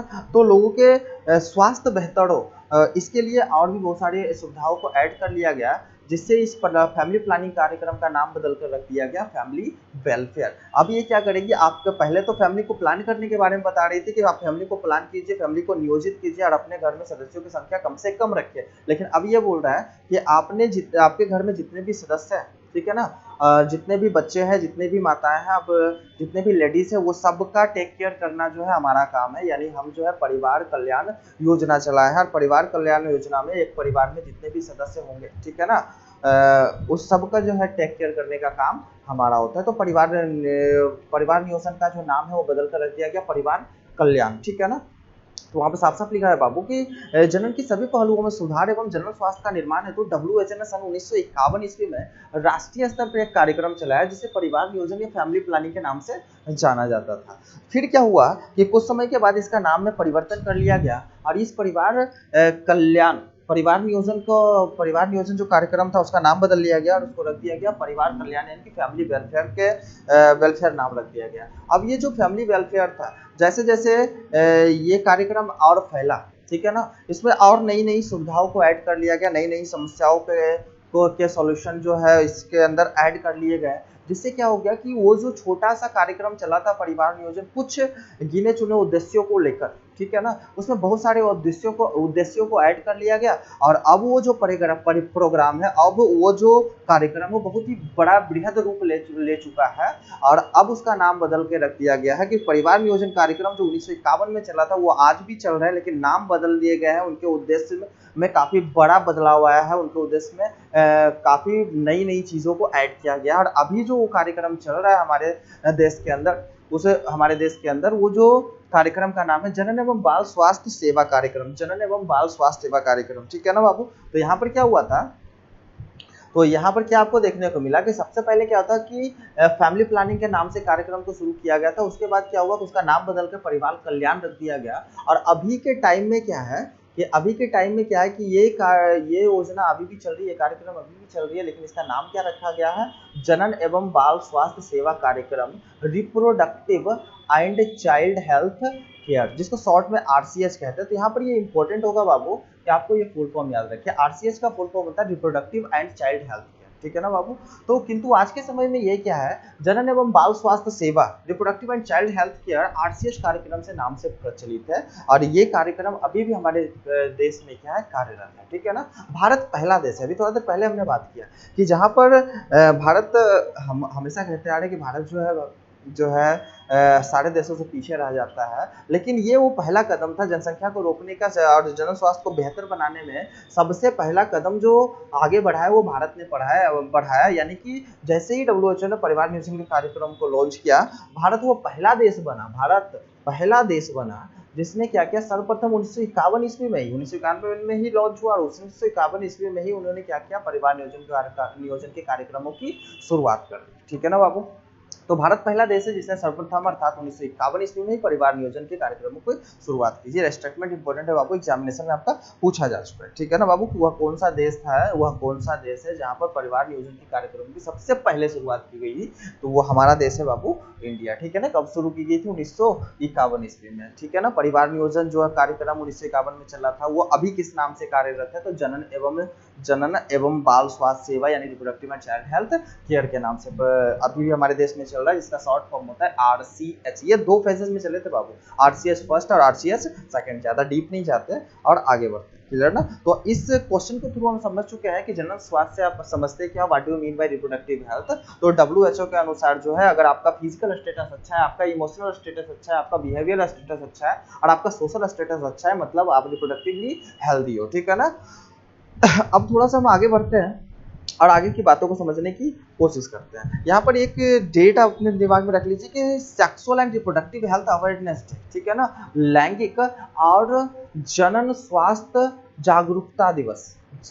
लैंगिक तथा जनन स्वास्थ्य जागरूकता दिवस जो है 12 फरवरी को मनाई जाती है। 12 फरवरी वैसा डेट है जहां पर जिस दिन क्या है, sexual and reproductive health awareness day मनाया जाता है, क्लियर ना बाबू। अब यहाँ पर अभी हम थोड़ा देर पहले बात कर रहे थे कि जैसे ही क्या होता है कि कोई बच्चा जो कि अभी ग्रोइंग फेज में जो बच्चा है, ठीक है ना, अभी पॉवर्टी को उसने फेस नहीं किया, उसकी उम्र जो है 8 9 10 साल के आसपास है, वो जैसे ही क्या हो जाता है, बच्चा हो या बच्ची, ठीक है ना, बच्ची होगा तो पॉवर्टी थोड़ा पहले आ जाते हैं, 1 2 साल पहले आ जाते हैं, और जो बच्चा होगा यानी कि बॉय होगा तो उसके पॉवर्टी जो है थोड़ा लेट से आता है। तो यहाँ पर हम एक पिक्चर दिया गया है बाबू, इस पिक्चर को जरा सा ध्यान से देखिए। यहाँ पर बताया जा रहा है कि जब गर्ल्स की पॉवर्टी आती है, जब गर्ल्स की पॉवर्टी आती है तो इधर जो है बाबू, इधर जब गर्ल्स की पॉवर्टी आती है तो वहाँ पर क्या आपको क्या क्या चेंजेस देखने को मिल जाता है। तो यहाँ पर जो है इधर गर्ल्स के बारे में बताया जा रहा है, इधर जो है गर्ल्स के बारे में बताया जा रहा है कि गर्ल्स में क्या क्या चेंजेस आ जाते हैं। तो यहाँ पर देखिए, पॉवर्टी व्हाट हैपेंस, यानी कि यौवनारंभ अवस्था में कॉमनली क्या देखने को मिल जाता है। तो सबसे पहले तो हो जाता है, आप फेस देखिए, ठीक है ना, कि पॉवर्टी के टाइम में ये कॉमन सी बात हो जाती है, बॉय हो या गर्ल्स हो, ठीक है ना, उनके फेस में जो पिंपल्स आने शुरू हो जाते हैं, ठीक है, उनके में पिंपल्स आने शुरू हो जाते हैं। देन आपका जो आर्मपिट है, आपकी जो बाह बाह के नीचे का जो जगह है, वहां पर आप देखते हो कि हेयर आने शुरू हो जाते हैं या फिर वहां पे पसीने आने शुरू हो जाते हैं। मेंस्ट्रुअल साइकिल की शुरुआत जो है गर्ल्स में हो जाती है, ठीक है ना, आपके पीरियड आने शुरू हो जाते हैं और तब से आपके मेंस्ट्रुअल साइकिल जो है रिपीट होने लगते हैं। आपकी हाइट जो है अचानक से बढ़नी शुरू हो जाती है, आपकी हाइट जो है थोड़ी इंक्रीज हो जाती है, ब्रेस्ट इंक्रीजमेंट देखने को मिल जाता है, स्तन जो है वो बढ़ने शुरू कर देते हैं। उसके बाद क्या है बाबू कि हेयर्स आने शुरू कर देते हैं, hairs grows in your armpit, आपके बाहों के नीचे जो है हेयर्स आने शुरू हो जाते हैं। उसके बाद लेग्स के बीच में हेयर आने शुरू हो जाते हैं, ठीक है ना, आपके लेग्स पे हेयर आने शुरू हो जाते हैं। तो ये सारी चेंजेस जो है कॉमनली पॉवर्टी जैसे ही अटेम्प्ट होती है उस वक्त देखने को मिल जाता है, क्लियर ना। उसके बाद अगर हम बॉयज़ की बात करें तो बॉयज़ में भी वही चीज़ है बाबू कि जैसे ही पॉवर्टी की स्टार्ट हो जाती है, जैसे ही जो है पॉवर्टी स्टार्ट हो जाते हैं, उनके शरीर के अंदर जो है हार्मोनल बदलाव होते हैं, तो उनकी हाइट जो है इंक्रीज होनी शुरू हो जाती है, वो टॉलर होने शुरू हो जाते हैं, उनके फेस पे भी पिंपल आने शुरू हो जाते हैं। तो उनके फेस में भी क्या है, पिंपल आने शुरू हो जाते हैं। उनके जो भी प्राइवेट पार्ट्स हैं, ठीक है ना, जैसे हम पेनिस की बात कर लें, टेस्टिकल्स की बात कर लें, वो सारे क्या हो जाते हैं, उनके साइज बढ़ने शुरू हो जाते हैं, टेस्टिकल यानी ब्रिसन की साइज बढ़ने शुरू हो जाते हैं, उनके जो पेनिस या सिस्ट है उसके साइज बढ़ने क्या हो जाते हैं, शुरू हो जाते हैं, उसमें वो इरेक्टाइल होने शुरू हो जाते हैं, ठीक है। वो इनकी आवाज़ में काफ़ी परिवर्तन आती है, आवाज़ में परिवर्तन तो बॉयज़ और गर्ल्स दोनों में पॉवर्टी के टाइम देखने को मिल जाता है बाबू कि जो गर्ल्स की आवाज़ होती है वो धीरे-धीरे जो है पीच होती चली जाती है, पतली होती चली जाती है, लेकिन वॉइस का जो साउंड होता है वो धीरे-धीरे क्या हो जाते हैं,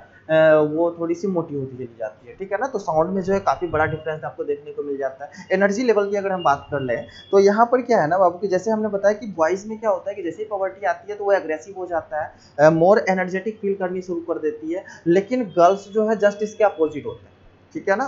गर्ल्स में जैसे ही पॉवर्टी शुरू हो जाती है तो शांत रहनी शुरू कर देती है, ठीक है ना, उनमें थोड़ी सी वीकनेस आनी शुरू हो जाती है। कि रीजन है कि बाबू की जब पॉवर्टी शुरू हुई, मेंस्ट्रुअल साइकिल शुरू है तो ब्लीडिंग होनी शुरू हो गई, ठीक है ना, तो उस दौरान उनको जरूरत होती है कि उनको लगातार जो है आयरन की टैबलेट दी जाए, कैल्शियम की टैबलेट दी जाए, फॉलिक एसिड की टैबलेट दी जाए, ताकि जो ब्लड की जो सिक्रेशन है, सीक्रेट होकर जो मेंसेस के थ्रू जो ब्लड सीक्रेट हुए हैं उसको उसके उससे होने वाली जो वीकनेस है उसको कंट्रोल किया जाए। तो बॉयज़ और गर्ल्स में काफ़ी डिफरेंस हो जाता है। बॉयज़ जहाँ की एग्रेसिव होने शुरू हो जाते हैं, वो कह सकते हो कि वो उदग्र होने शुरू हो जाते हैं, उसमें अधिक एनर्जेटिक फील करने शुरू हो जाते हैं। वहीं गर्ल्स जो है उसके जस्ट अपोजिट होते हैं, वो शांत रहने शुरू कर देते हैं। उनमें जो है थोड़ी बहुत जो है उनकी हेल्थ प्रॉब्लम होनी शुरू हो जा सकती है, उनमें फीवर आ सकते हैं, उनके तबीयत थोड़ी सी डिस्टर्ब हो सकते हैं, उनकी यूट्रस में दर्द होते हैं। देन आफ्टर क्या है आपका कि ब्लीडिंग के कारण जो है थोड़ी बहुत वीकनेस देखने को मिल जाती है। तो दोनों में जो है खासा डिफरेंस देखने को मिलता है। जाता है, ठीक है ना।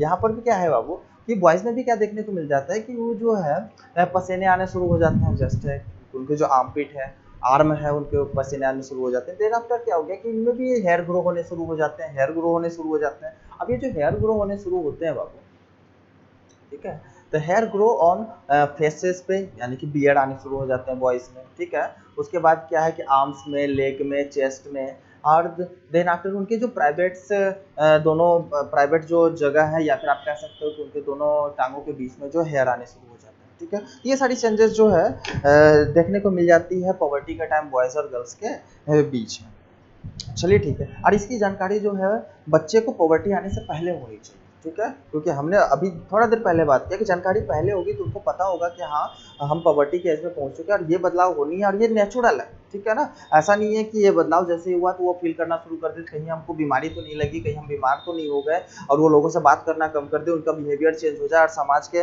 प्रति उनका नज़रिया जो है खराब हो जाए, समाज में वो बात नहीं करे, जिससे उनकी प्रॉब्लम्स बढ़ती चली जाए, मेंटली वो डिप्रेस हो जाए और वो अपनी रिप्रोडक्टिव हेल्थ को पूरी तरह से क्या कर ले, खराब कर ले। तो यहाँ पर ज़रूरत है बाबू कि स्कूलों में, कॉलेजेस में, ठीक है ना, जो ग्रोइंग बॉयज़ के बच्चे हैं उनको पॉवर्टी के टाइम में होने वाले चेंजेस के बारे में जानकारी होनी चाहिए, ठीक है ना। नेक्स्ट की हम बात करते हैं, तो यहाँ पर हम क्या करते हैं कि रिप्रोडक्टिव हेल्थ जो है उसके डेफिनेशन को थोड़ी सी और क्लियर से समझने की कोशिश करते हैं कि किस तरह से हमारा जो बिहेवियर खराब होने से हमारा रिप्रोडक्टिव हेल्थ खराब होता है, हमारा फिजिकल स्टेटस सही नहीं होने से हमारा रिप्रोडक्टिव हेल्थ पे असर पड़ता है, किस तरह से हमारा सोशल स्टेटस सही नहीं होने से हमारा रिप्रोडक्टिव हेल्थ पे असर पड़ता है, और किस तरह से जो है आप कह सकते हो कि हमारा विचार या फिर हमारा व्यवहार खराब होने से हमारे रिप्रोडक्टिव हेल्थ पे असर पड़ता है। तो इन सारे एस्पेक्ट को जो है हम एक टूर के थ्रू समझने की कोशिश करेंगे। तो हम क्या करते हैं कि हम एक विवाह में चलते हैं, ठीक है ना। आप जैसे कि इमेज में देख पा रहे हो कि आप यहाँ पर जो इमेज है बाबू,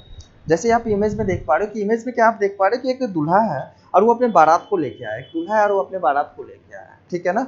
अब बारात लाने से पहले उन्होंने क्या किया था, काफी खुशी से अपने फ्रेंड्स को, ठीक है ना, अपने कलीग्स को, अपने साथ काम करने वाले जो लोग थे उनको, अपने कलीग्स को, ठीक है, अपने जो पर परिवार थे, ठीक है ना, अपने रिलेटिव्स को, अपने पड़ोसी को, ठीक है ना, समाज के जो उनसे अच्छे रिलेशन रखने वाले जो सामाजिक लोग थे, उन सारे लोगों के पास वो गया, ठीक है ना। या तो वो दूल्हा गया या फिर दूल्हे के घर से कोई उसका मेंबर गया, ठीक है ना। सारे को बड़े आदर के साथ, बड़े प्यार के साथ इनवाइट किया और सबको कहा गया कि जो मेरे बेटे का शादी है, या फिर अगर वो बेटा खुद गया होगा तो वो बोलेगा मेरा खुद का शादी है, तो आप सबको क्या करना है कि बारात चाहिए, ठीक है ना। सब लोग काफ़ी खुश हैं, सब लोग जो है बारात, आप पिक्चर देखिए, पिक्चर में आपको समझ में आ जाएगा कि ऑलमोस्ट सारे बारात में जो है आपको यही सिचुएशन देखने को मिल जाता है कि एक दूल्हा होता है और उस दूल्हे के साथ जो है बहुत सारे जो है उनके सामाजिक लोग, उनके पारिवारिक लोग, उनके पड़ोसी, ये सब जो है उनके साथ आते हैं, उनके कलीग्स आते हैं, उनके फ्रेंड्स आते हैं और काफ़ी खुशी का माहौल होता है, ठीक है ना बाबू। अब यहाँ पर क्या है ना बाबू,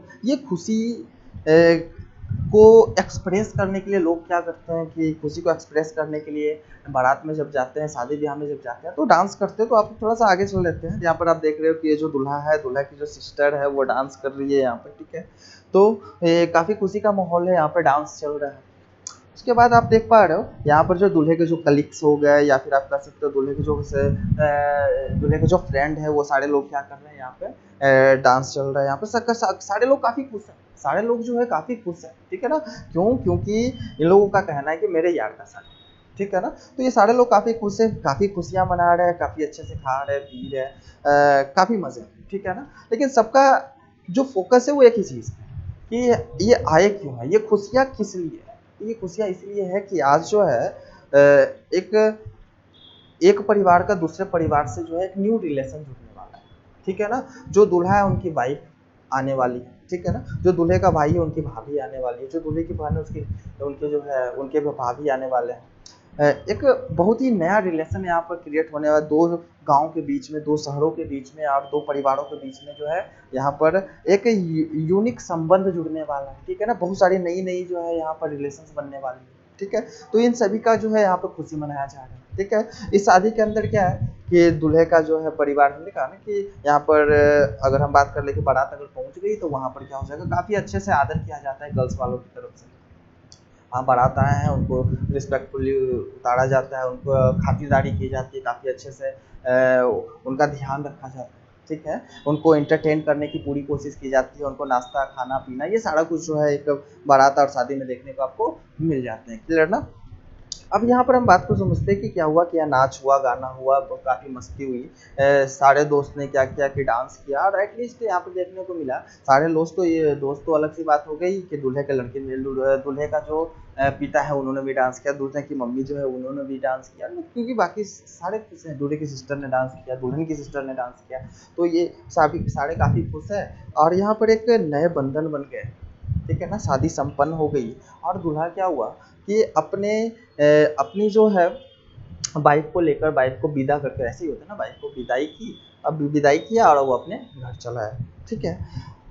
अब ये अपने जब घर चला आया तो सारा बारात भी घर चला आया, ठीक है ना। जो इसके दोस्त थे वो अपने घर चले गए। जो दूल्हे का, अगर हम बात करें कि दूल्हे की जो कलीग्स थे वो अपने घर चले गए, पड़ोस में थे वो अपने पड़ोस में चले गए, जो सामाजिक लोग थे, पारिवारिक लोग थे, वो अपने अपने घर चले गए, ठीक है ना। ये दूल्हा दुल्हन जो है एक साथ रहना शुरू कर दिए, एक घर में रहना शुरू कर दिए। अब क्या हुआ कि ये दूल्हा कभी भी जब क्या होता कि अपने काम पे निकलता, ठीक है ना, तो बीच में जो है इनके फ्रेंड्स मिल जाते हैं और फ्रेंड्स उनसे पूछता है कि ऐसा होता है ना जनरली बाबू, कभी भी नई नई नई शादी हुई है, ये दूल्हा क्या हुआ कि मान लेते हैं कि ये मार्केट से कुछ काम है, मार्केट में गया कुछ काम या फिर कुछ सामान खरीदने के लिए गया, बीच में इसका फ्रेंड मिल गया, तो सीधा बीच में तो ऐसा बोल ही देता है ना, और यार क्या है, सब ठीक ठाक है हाँ? तो भाभी कैसी, एक नई बात। पहले क्या हो जाता था, पहले जब इसकी विवाह नहीं हुई थी तो क्या बोलते हैं, हाँ ठीक है, हाँ घर पे ठीक है। लेकिन अब क्या होता है कि अब यहाँ पर एक चीज़ और ऐड हो गया, भाभी कैसी है, ठीक है ना। काफ़ी इमोशंस के साथ, काफ़ी आदर के साथ ये चीज़ पूछा जाता है कि हाँ भाभी कैसी है, तो रिस्पेक्टफुली रिस्पेक्टफुली बॉय आंसर करता है कि हाँ अच्छी है, ठीक है ना। 2 साल तक ये चीज़ चलता रहा, 3 साल तक ऐसे ही चलता रहा, 4 साल तक ये चीज़ चलता रहा, ठीक है ना। लेकिन अगर ऐसा हो जाए, 3 साल तक ऐसा चीज़ चला और 3 साल के बाद क्या हुआ कि ये लेडी जो है वो प्रेग्नेंट हुई और इसने अपने बच्चे को जन्म दिया, ठीक है ना। तो इसने अपने बच्चे को जन्म दिया, उसके बाद ये लेडी काफ़ी समझदार थी, या फिर ये कपल काफ़ी समझदार थे। इन दोनों ने क्या किया कि काफ़ी समझदारी पूर्वक अपने फैमिली को मेंटेन किया, अपने फैमिली को प्लान किया।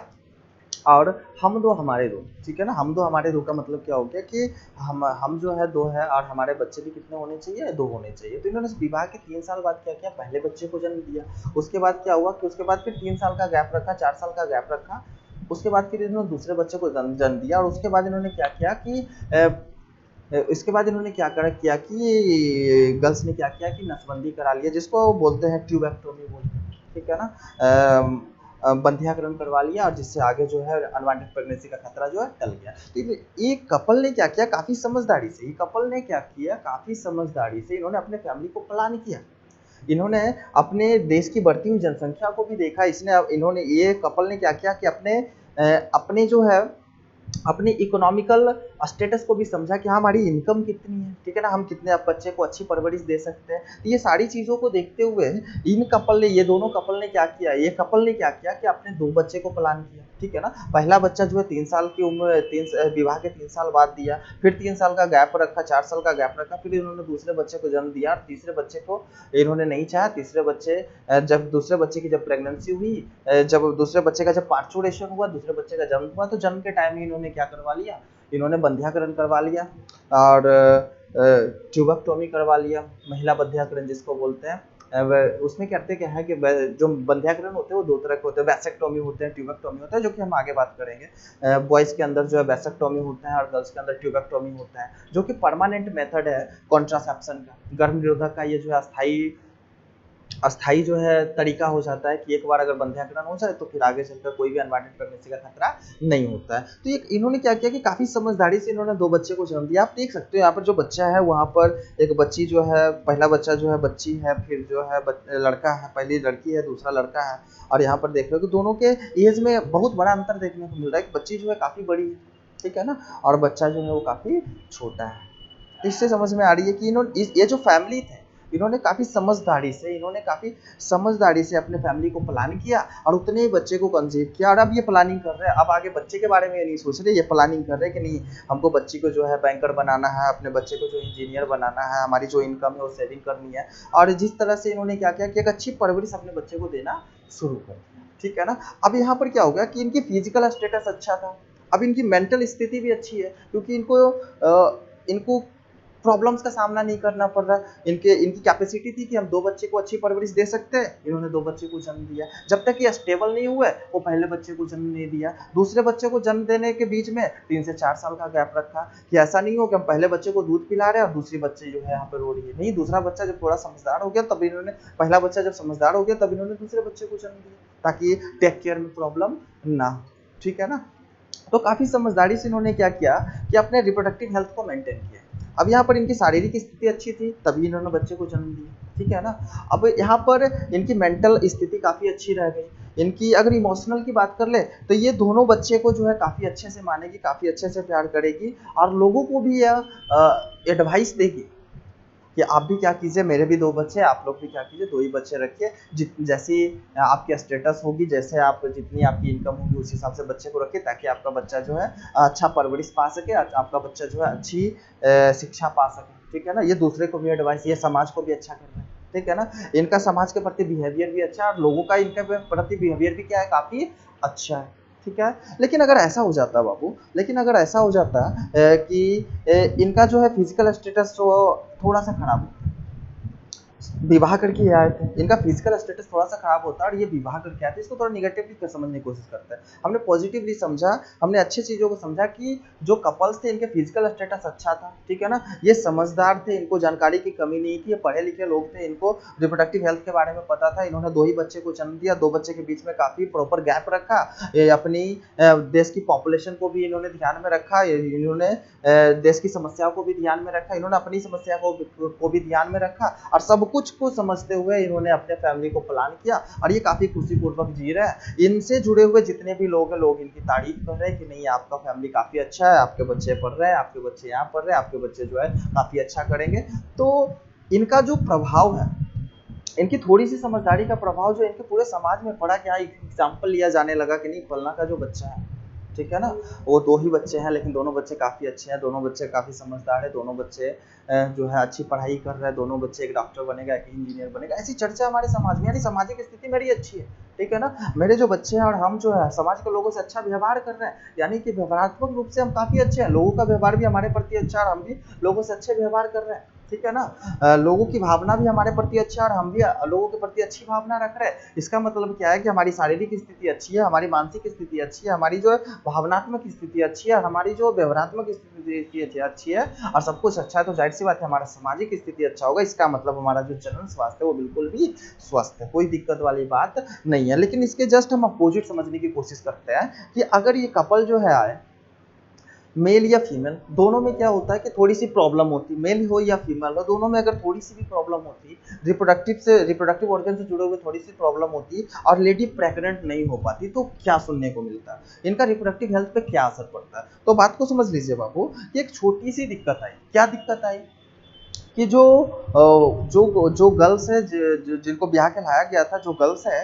वो क्या कर पा रहे हैं कि वो बच्चे को जन्म नहीं दे पा रहे। कपल ने क्या किया कि 2 से 3 साल वेट किया, 4 साल वेट, 4 साल के बाद क्या हुआ कि पूरे मोहल्ले में हल्ला शुरू हो गए कि नहीं, फलना का जो विवाह हुआ था 4 साल हो गए, 5 साल हो गए, फलनी बच्ची, फलनी की बहू जो है, यानी कि उनके जो बहू है, या सिंपल सी बात है, जो बहू है वो बच्चे को जन्म नहीं दे पा रही है, बच्चे को जन्म नहीं दे पा रही है, कहीं उनकी बहू जो है वो बांझ तो नहीं है। तो ऐसी ऐसी चीज़ें जो है, ऐसी ऐसी चीज़ें जो है वो गर्ल्स को सुनने पड़ जाते हैं, बॉयज़ को सुनने पड़ जाते हैं। ठीक है ना?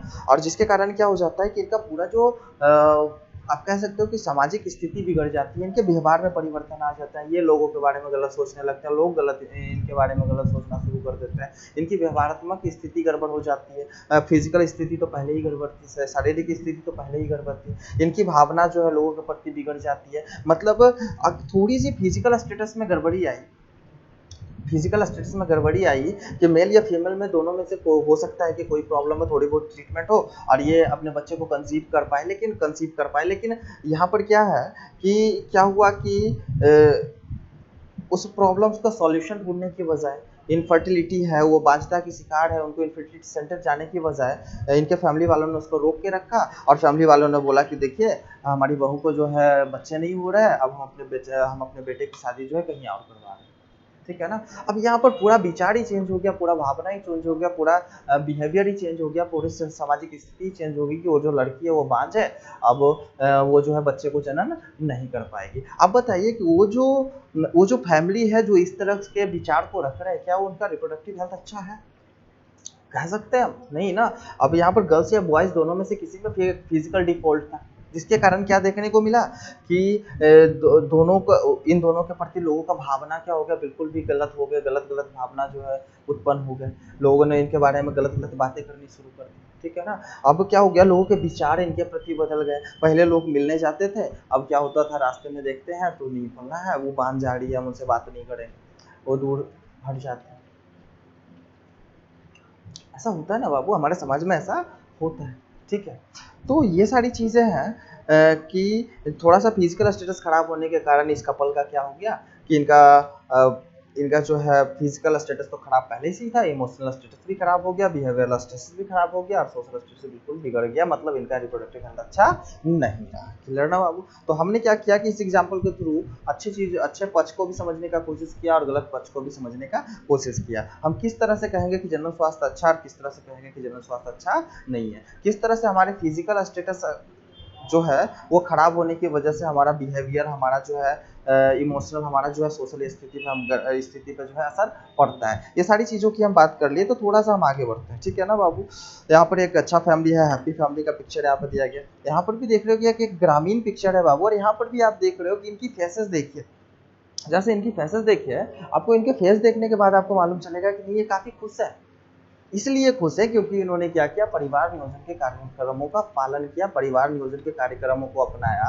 और आप देख पा रहे हो यहाँ पर ये कपल है, ग्रामीण कपल है, ठीक है ना। और इन्होंने अपने 2 बच्चे को जन्म दिया, और दोनों बच्चे का अगर उम्र देखा जाए तो दोनों के बीच में काफ़ी डिफरेंस है, आया ना। यहाँ पर जो बड़ी बच्ची है वो उनकी एज काफ़ी दिख रही है, और जो छोटी बच्ची उनकी एज काफ़ी कम दिख रही है, ठीक है। जिस तरह से इनकी फैमिली जो है काफ़ी हैप्पी फैमिली, ठीक है ना। इनको भोजन की कमी है, ना इनको जो शिक्षा की कमी है, कुछ कोई चीज़ की कमी नहीं है, काफ़ी हैप्पी है। इसकी फेस देख के आपको समझ में आ जा रहा है, फेस देख के इंप्रेशन आपके दिमाग में इम्पैक्ट पड़ रहा है कि हाँ ये जो फैमिली है रियल में है। क्लियर ना।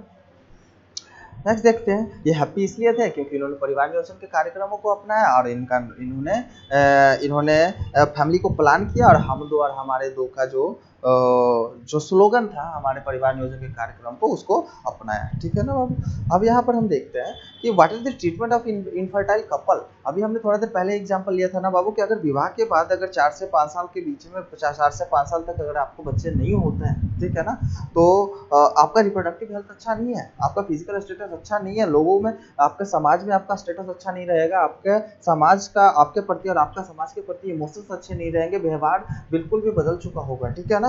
तो यहाँ पर क्या है कि इनफर्टाइल कपल के बारे में बताया जा चुका है। अभी थोड़ा देर पहले आपने कपल को देखा, वो कपल में आपने क्या देखा कि काफी खुश थे, उनके पास 2 बच्चे थे, दोनों बच्चे के बीच में खासा एज डिफरेंस देखने को मिल रहा था, वो काफी खुशियां झलक रही थी उनके चेहरे के अंदर। लेकिन यहाँ क्या दिख रहा है आपको बाबू, यहाँ पर दिख रहा है कि यहाँ पर जो है इनफर्टाइल कपल को दिखाया जा रहा है। ये इनफर्टाइल का मतलब होता है बांध्यता, इनफर्टाइल का मतलब होता है बांध्यता, मतलब ये जो कपल है ये 3-4 साल से प्रैक्टिस कर रहे हैं, उसके बावजूद भी ये बच्चे को कंसीव नहीं कर पा रहे, ठीक है ना।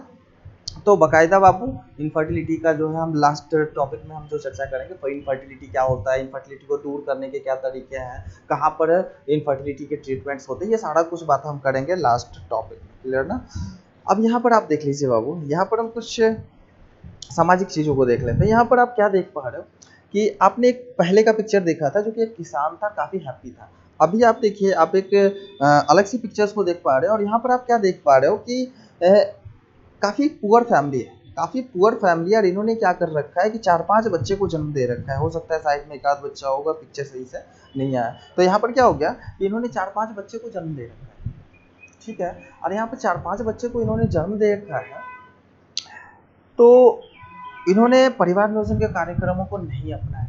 जब इन्होंने परिवार नियोजन के कार्यक्रमों को नहीं अपनाया, इनको जानकारी की कमी रह गई, इन्होंने क्या किया, देश की पॉपुलेशन को इंक्रीज कर दिया, और आप देख पा रहे हो कि इनमें से कोई भी बच्चा जो है उनमें उनके एज में काफ़ी बड़ा डिफरेंस देखने को नहीं मिला, ठीक है ना। ऐसा लग रहा है कि इन्होंने क्या किया कि पहले बच्चे को जन्म दिया, अगले साल दूसरे बच्चे को जन्म दिया, अगले साल तीसरे बच्चे को जन्म दिया, और जिसके कारण क्या होगा, लगातार इनकी फैमिली जो है बड़ी होती चली गई और आप देख पा रहे हो कि इनकी चेहरे देखकर आपको ऐसा लग नहीं रहा है कि हैप्पी है। ये डिप्रेशन में जा चुके हैं, इनकी इमोशंस पे काफ़ी बड़ा असर पड़ चुका है। इनके व्यवहार, आप व्यवहार की अगर हम बात कर ले तो अगर ये कहीं पे बैठे हो, इनकी बच्चे जो है कहीं पे बैठे और आप वहाँ साइड से गुजरे तो आप देख के थोड़ा सा आपका व्यवहार थोड़ा सा बदल जाएगा कि कैसे लोग हैं।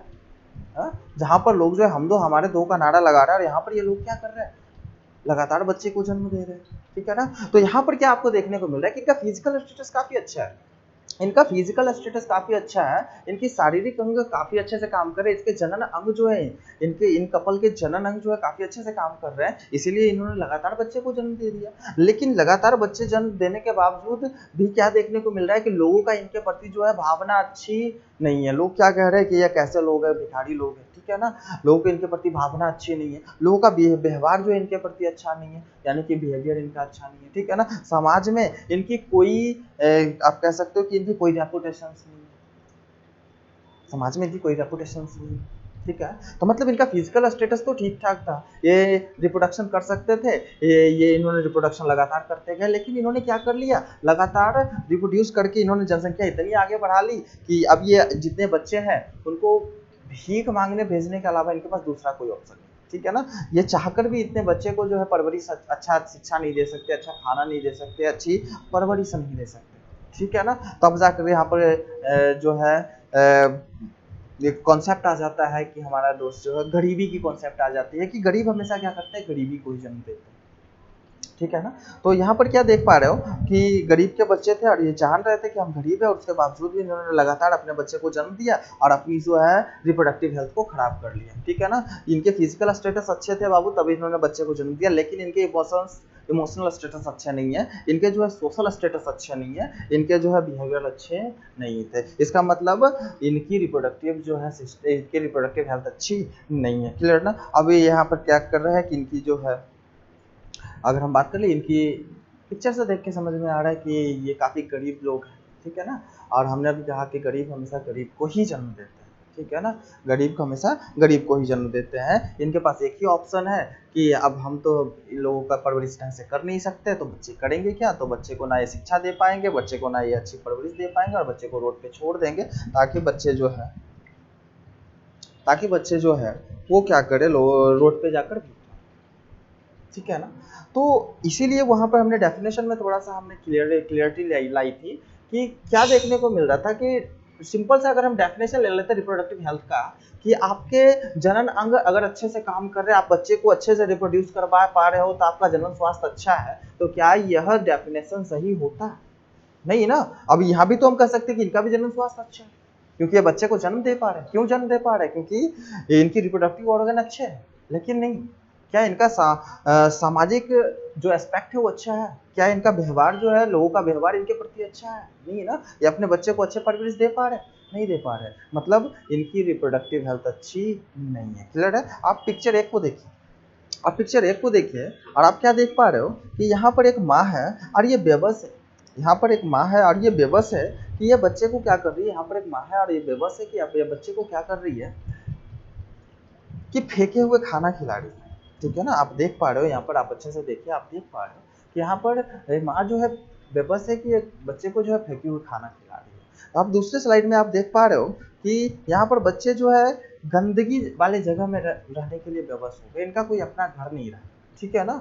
या फिर वैसे जगह पे खेल रहे हैं जहाँ पर काफ़ी गंदगी है। ठीक है। अगर ये अच्छे परिवार से बिलोंग करते, पढ़े लिखे परिवार से बिलोंग करते, समझदार परिवार से बिलोंग करते, तो जाहिर सी बात है इस रास्ते से गुजरने के बाद भी तीन बार नहीं। लेकिन ये यहाँ पर क्या कर रहे हैं, यहाँ पर खेल रहे हैं। ठीक है ना। नेक्स्ट आप देखिए एक छोटा सा बच्चा जो कि भीख के लिए हाथ फैलाना पड़ रहा है। ठीक है ना। नेक्स्ट आप देख पा रहे हो एक छोटा सा बच्चा जो है वहाँ पर क्या देखने को मिल रहा है कि अपने भोजन के लिए आप लोगों के सामने हाथ फैलाता है। ठीक है। तो इसमें गलती इनकी नहीं, गलती इनके परिवार की है, गलती इनके परिवार की समझ की है कि इनके परिवार जो है अगर फैमिली प्लानिंग किए होते, ये अपने ही उतने ही बच्चे को जन्म दिए होते जितने की ये अच्छे से परवरिश कर पाए, तो जाहिर सी बात है किसी के बच्चे जो है रोड पे भीख मांगते नजर नहीं आते। मतलब कहीं ना कहीं ये जो सिचुएशन हमारे देश की देखने को मिल जाती है, ये जो गंदगी हमारे देश में देखने को मिल जाती है, ये जो बच्चे जो है भिखारी के रूप में देखने को मिल जाते हैं, इसका सीधा सा सीधा मतलब ये है कि हमारे देश का जो रिप्रोडक्टिव हेल्थ है वो अच्छा नहीं है। ठीक है ना बाबू। चलिए इसके आगे समझने की कोशिश करते हैं कि ये जो आरसीएच प्रोग्राम, अभी हमने थोड़ा देर पहले बात किया ना बाबू, कि ये जो आरसीएच प्रोग्राम है, ये जो आरसीएच प्रोग्राम है हमारे देश के अंदर चल रहा है।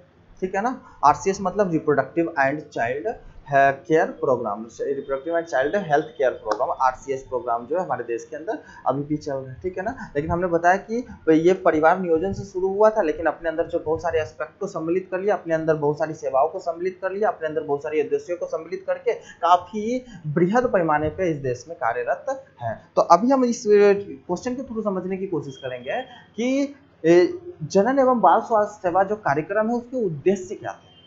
ठीक है ना। अगर आरसीएच अभी हमारे देश में काम कर रही है, reproductive and child health care programme जो हमारे देश के अंदर काम कर रहे हैं, तो वो क्या काम कर रहे हैं, वो हमारे देश में कौन कौन सी सेवाओं को दे रहे हैं, वो कौन से उद्देश्य को लेकर वो काम करना शुरू कर दिया, कौन से उद्देश्य की पूर्ति के लिए आरसीएच जो है अभी हमारे देश में कार्यरत है। क्लियर ना बाबू। तो आरसीएच का उद्देश्य है बाबू, सबसे पहला उद्देश्य है कि जो किशोरावस्था में जो लड़के हैं या लड़कियां हैं, किशोरावस्था अभी हमने बताया ना बाबू, एडोलसेंस फेज का हो या फिर पॉवर्टी का हो। ठीक है ना।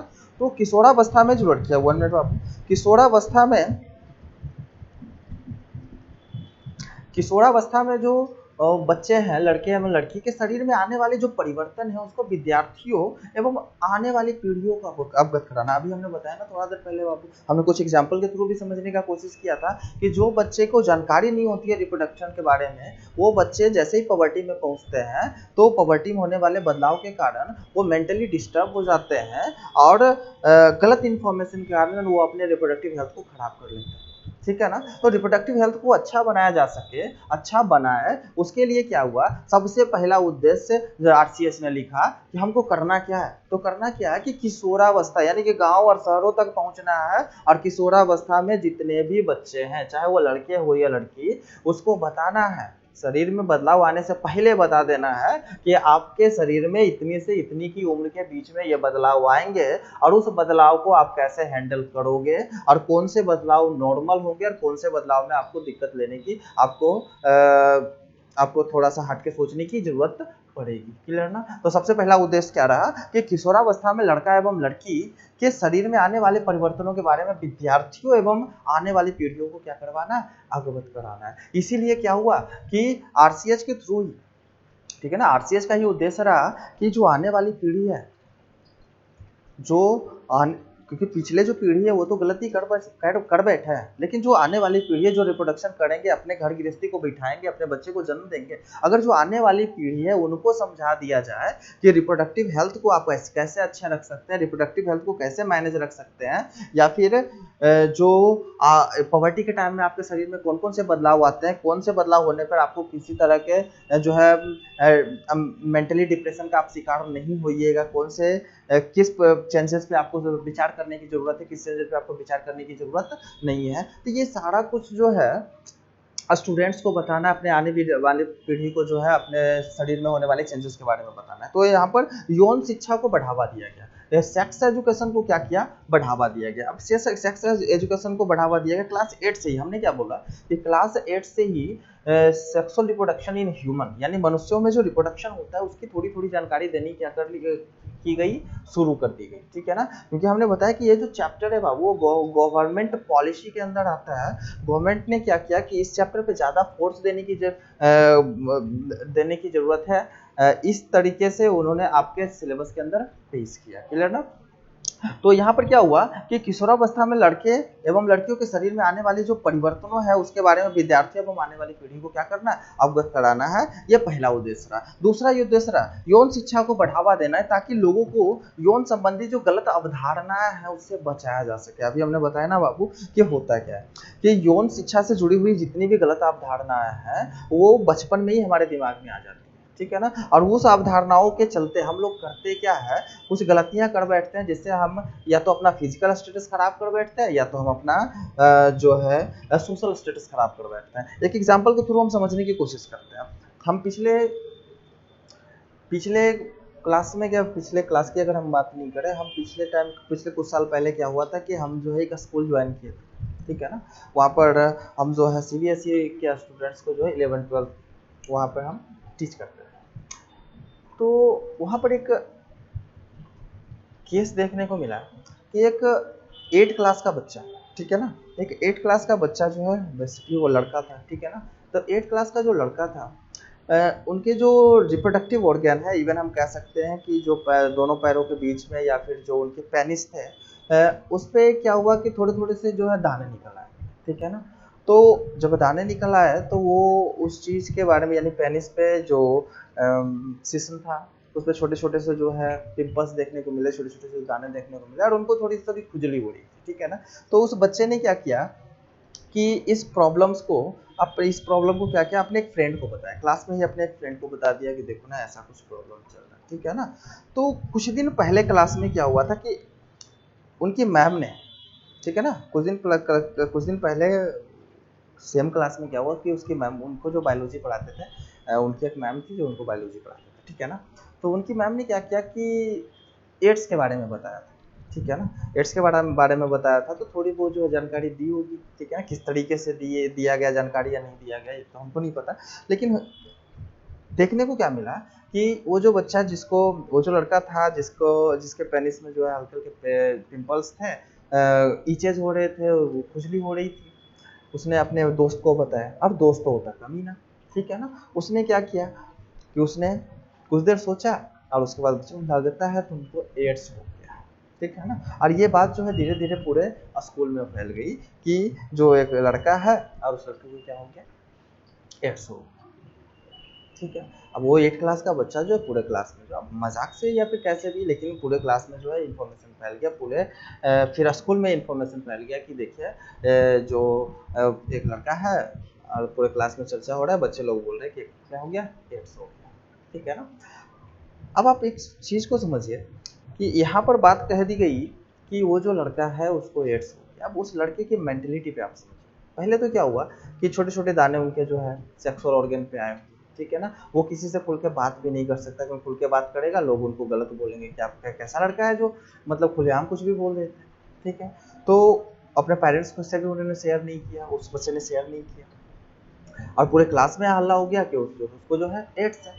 अब क्या है कि बच्चा का जो मेंटल स्टेटस है वो बिगड़ना शुरू हो गया, वो अलग अलग तरकीबें यूज करने लगा, वो गलत गलत चीज़ों से क्या करने लगा, गलत गलत दवाइयों से क्या करने लगा कि ट्रीट करना शुरू कर दिया कि नहीं किसी तरह से ये दाने चले जाए, और वो दाने ठीक नहीं हुए, और उनका फिजिकल स्टेटस जो है धीरे धीरे खराब होता गया, ठीक है।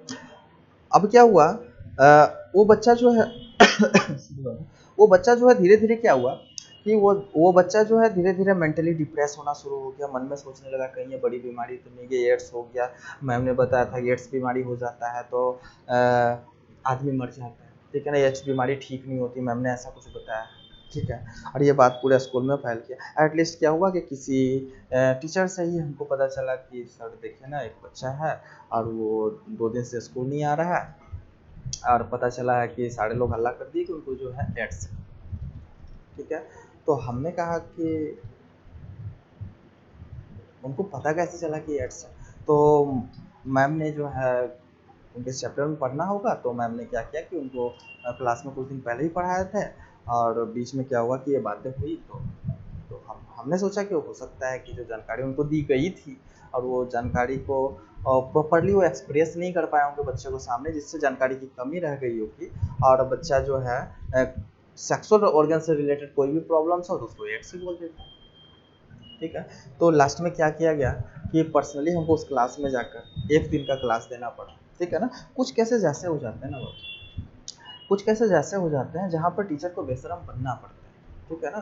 टीचर जो है एक बेहतर समाज के बनाने की ओर अग्रसर होते हैं, वो हमेशा कोशिश करते हैं कि हमारा जो समाज है वो बेहतर बने, ठीक है ना। समाज की बेहतरी के लिए उनको कुछ भी करना पड़ जाता है, ठीक है। तो हम लोगों को भी है कि चूंकि हम बायोलॉजी पढ़ाते हैं, और ये चैप्टर जो है ऐसा नहीं है कि जो बायोलॉजी का स्टूडेंट है उसके लिए ही जरूरी है, ये चैप्टर या फिर इससे पहले का जो चैप्टर है हर एक पर्सन के लिए जरूरी है, क्योंकि हर एक पर्सन को रिप्रोडक्शन के बारे में जानकारी होनी चाहिए, क्योंकि आगे चलकर या फिर आगे चलकर वो क्या करेंगे, अपनी घर गृहस्थी को आगे बढ़ाएंगे। तो वहाँ पर इसकी जानकारी, चाहे वो इंजीनियर हो या फिर कोई भी सेक्टर से हो, जो कोई भी सब्जेक्ट पढ़ते हो, चाहे वो आर्ट्स वाले बच्चा हो, चाहे वो साइंस वाले बच्चे हो, चाहे वो कॉमर्स वाले बच्चे हो, हर एक बच्चे को जो रिप्रोडक्शन के बारे में जानकारी होनी चाहिए, ताकि वो हेल्दी तरीके से अपने फैमिली को इंक्रीज कर सके, अपनी फैमिली को आगे बढ़ा सके, अपने बच्चे का लालन पालन कर सके। ठीक है ना।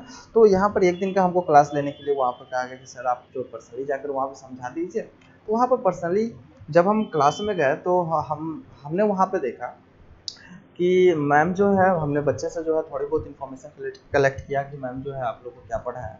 तो वहाँ पे हमको मालूम चला कि मैम जो है थोड़ी सी शर्मीली टाइप की थी। ठीक है ना। और उन्होंने क्लास में क्या किया कि जो रिप्रोडक्टिव ऑर्गन होते हैं उसकी भी चर्चा अच्छी खासी नहीं, बस एक थ्योरेटिकली हो गया ना कि आए और क्लास में बक दिए, ऐसा ऐसा होता है, नोट्स तैयार करवा दिए। बस उनको समझाया नहीं गया कि हाँ एग्जैक्टली में जो है फीमेल रिप्रोडक्टिव और सिस्टम कैसे है, मेल रिप्रोडक्टिव सिस्टम कैसे है, वो दिखता कैसा है, कहाँ पर कौन सी प्रॉब्लम होती है। बेसिकली उनके उनके बुक में पढ़ना था, लेकिन शर्म की वजह से वो जो लेडी थी, वो जो लेडी टीचर थी, वो बच्चे को पढ़ा नहीं पाए। ठीक है ना। और जिनके कारण उन बच्चे के दिमाग में मिसकॉन्सेप्शन हो गया, रिप्रोडक्टिव ऑर्गन से जुड़े हुए हर एक बीमारी को वो एड्स घोषित कर देते थे। ठीक है ना। तो एक दिन का क्लास लेने को हमको कहा गया, लेकिन हमने वो उसमें 3 दिन का क्लास लिया। उस क्लास में हम 3 दिन गए, क्लास 8 था वो शायद, हम 3 दिन गए और बच्चे लोगों को हम समझाने का कोशिश किया, और फिर बाद में जो है सब कुछ नॉर्मल हो गया। ठीक है ना। तो यहाँ पर हम जो बात कर रहे थे कि जो आरसीएच प्रोग्राम जो अभी हमारे देश के अंदर चल रहा है, उसमें कर रहे हैं, उसमें सबसे पहला उद्देश्य क्या रखा गया कि जो एडोलसेंस एज के हैं, जो पवर्टी एज के हैं, उस लड़की या लड़का एवं लड़की है, उसके शरीर में आने वाले जो भी परिवर्तन है उसके बारे में विद्यार्थियों को बता देना है, या फिर आने वाली जो पीढ़ी है उसको अवगत करा देना है, ताकि जब पवर्टी अटेम्प्ट हो तो वो मेंटली डिप्रेस ना हो। स्कूलों में क्या करना है, यौन शिक्षा को बढ़ावा देना है, ताकि लोगों को जो है कम एज में ही लोगों को जो है यौन संबंध के प्रति जो गलत अवधारणा है, अभी हमने समझा ना बाबू, कि गलत अवधारणा, वो बच्चे में गलत अवधारणा, मिसकंसेप्शन थी। ठीक ना। मिसकंसेप्शन क्या थी कि बच्चे को अधूरी जानकारी थी, उन्होंने सब सुना था कि एड्स होता है, लेकिन कंफर्म उनको अच्छी पूरी तरह से जानकारी नहीं दिया गया था कि हाँ एड्स कैसे होता है, एड्स जो है मतलब उसके लक्षण क्या होते हैं, एड्स जो है। तो ये सारी कुछ जानकारी ना होने के कारण क्या हुआ कि किसी बच्चे का जो है क्लास में हल्ला कर दिया गया कि फलना का जो है एड्स हो गया। ठीक है ना।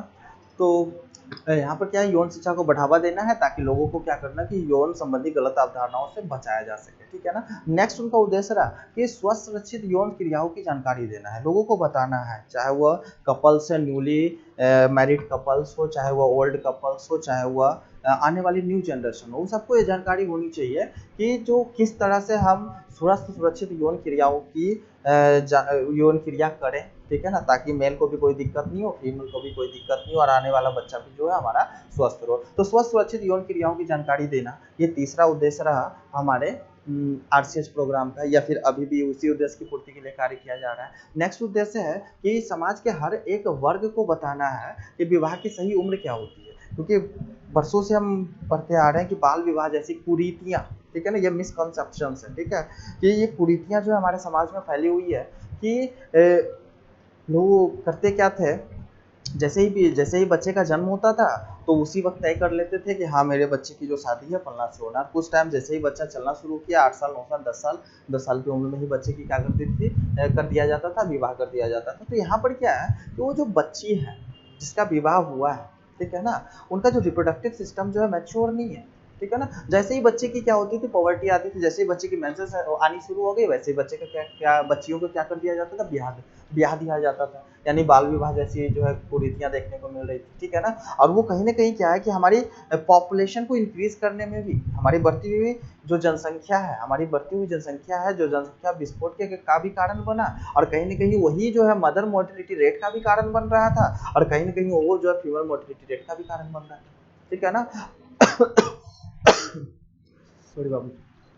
तो अब यहाँ पर हम बात को समझने की कोशिश करेंगे कि जो आरसीएच है उनका एक उद्देश्य रहा ठीक है ना। उनका ये बहुत सारे उद्देश्य, उनमें से एक ये भी एक उद्देश्य रहा है कि लोगों को बताना है कि विवाह की सही उम्र क्या होती है। आप किस उम्र में अपने बच्चियों को ब्याहिएगा। बच्चियों की जो है कम से कम उम्र 21 वर्ष होनी चाहिए, और जब आप अपने लड़के को ब्याह रहे हैं, ठीक है ना, लड़की की उम्र जो है 18 वर्ष होनी चाहिए और लड़के की उम्र जो है 21 वर्ष होनी चाहिए। तो ये जो ऐसा उम्र होता है जब लड़की का जो रिप्रोडक्टिव ऑर्गन सिस्टम होता है वो कैपेबल होता है कि वह बच्चे को कंसीव कर सके, वो बच्चे को इम्प्लांट कर सके और बच्चे को स्वस्थ तरीके से जन्म दे सके।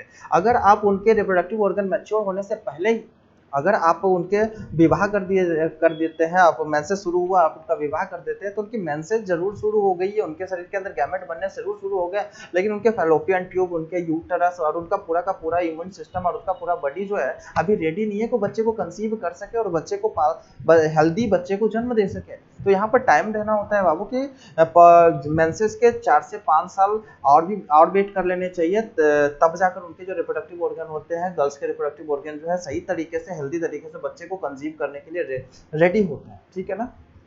तो 18 के साल में 18 की उम्र में आपको लड़कियों की शादी करनी है, और लड़की की उम्र जो है कम से कम 21 साल होनी चाहिए। ये उम्र में कहीं ना कहीं बच्चे जो होते हैं मैच्योर हो जाते हैं, वह सेल्फ स्टेबल भी हो जाते हैं, वो काम धाम भी करने शुरू हो जाते हैं, और उनमें के अंदर इतनी समझदारी आ जाती है, ठीक है ना। शारीरिक और मानसिक दोनों रूप से जनन के लिए वो योग्य माने जाते हैं, और उनमें समझदारी आ जाती है कि अगर हम बच्चे को हम जन्म भी देंगे तो क्या होगा कि हम बच्चे को अच्छी तरह से लालन पालन कर सकते हैं। छोटी उम्र में विवाह कर देते हैं, छोटी उम्र में बच्चा हो जाता है, तो छोटी उम्र का बच्चा तो लड़का तो पहले ही क्या है, कमजोर है। अब उसने बच्चे बच्चे को जन्म दिया, बच्ची भी कमजोर, ठीक है ना, बच्चा भी सही नहीं है, मदर भी सही नहीं है, उसके बाद फिर जो लड़का है उसका भी उम्र कम है, तो ये फैमिली पूरी की पूरी क्या हो जाती है, बिगड़ जाती है, ठीक है ना। नेक्स्ट है आपका क्या कि जन्म नियंत्रक या गर्भ निरोधक विकल्पों के बारे में लोगों को क्या करना है, जानकारी देना है। तो आरसीएस के जो लोग हैं वो आज के टाइम में भी क्या है कि वो आरसीएस अभी भी चल रहे हैं, और आरसीएस के जो लोग हैं, आरसीएस के जो एम्प्लॉय हैं, आरसीएस के जो कर्मचारी है,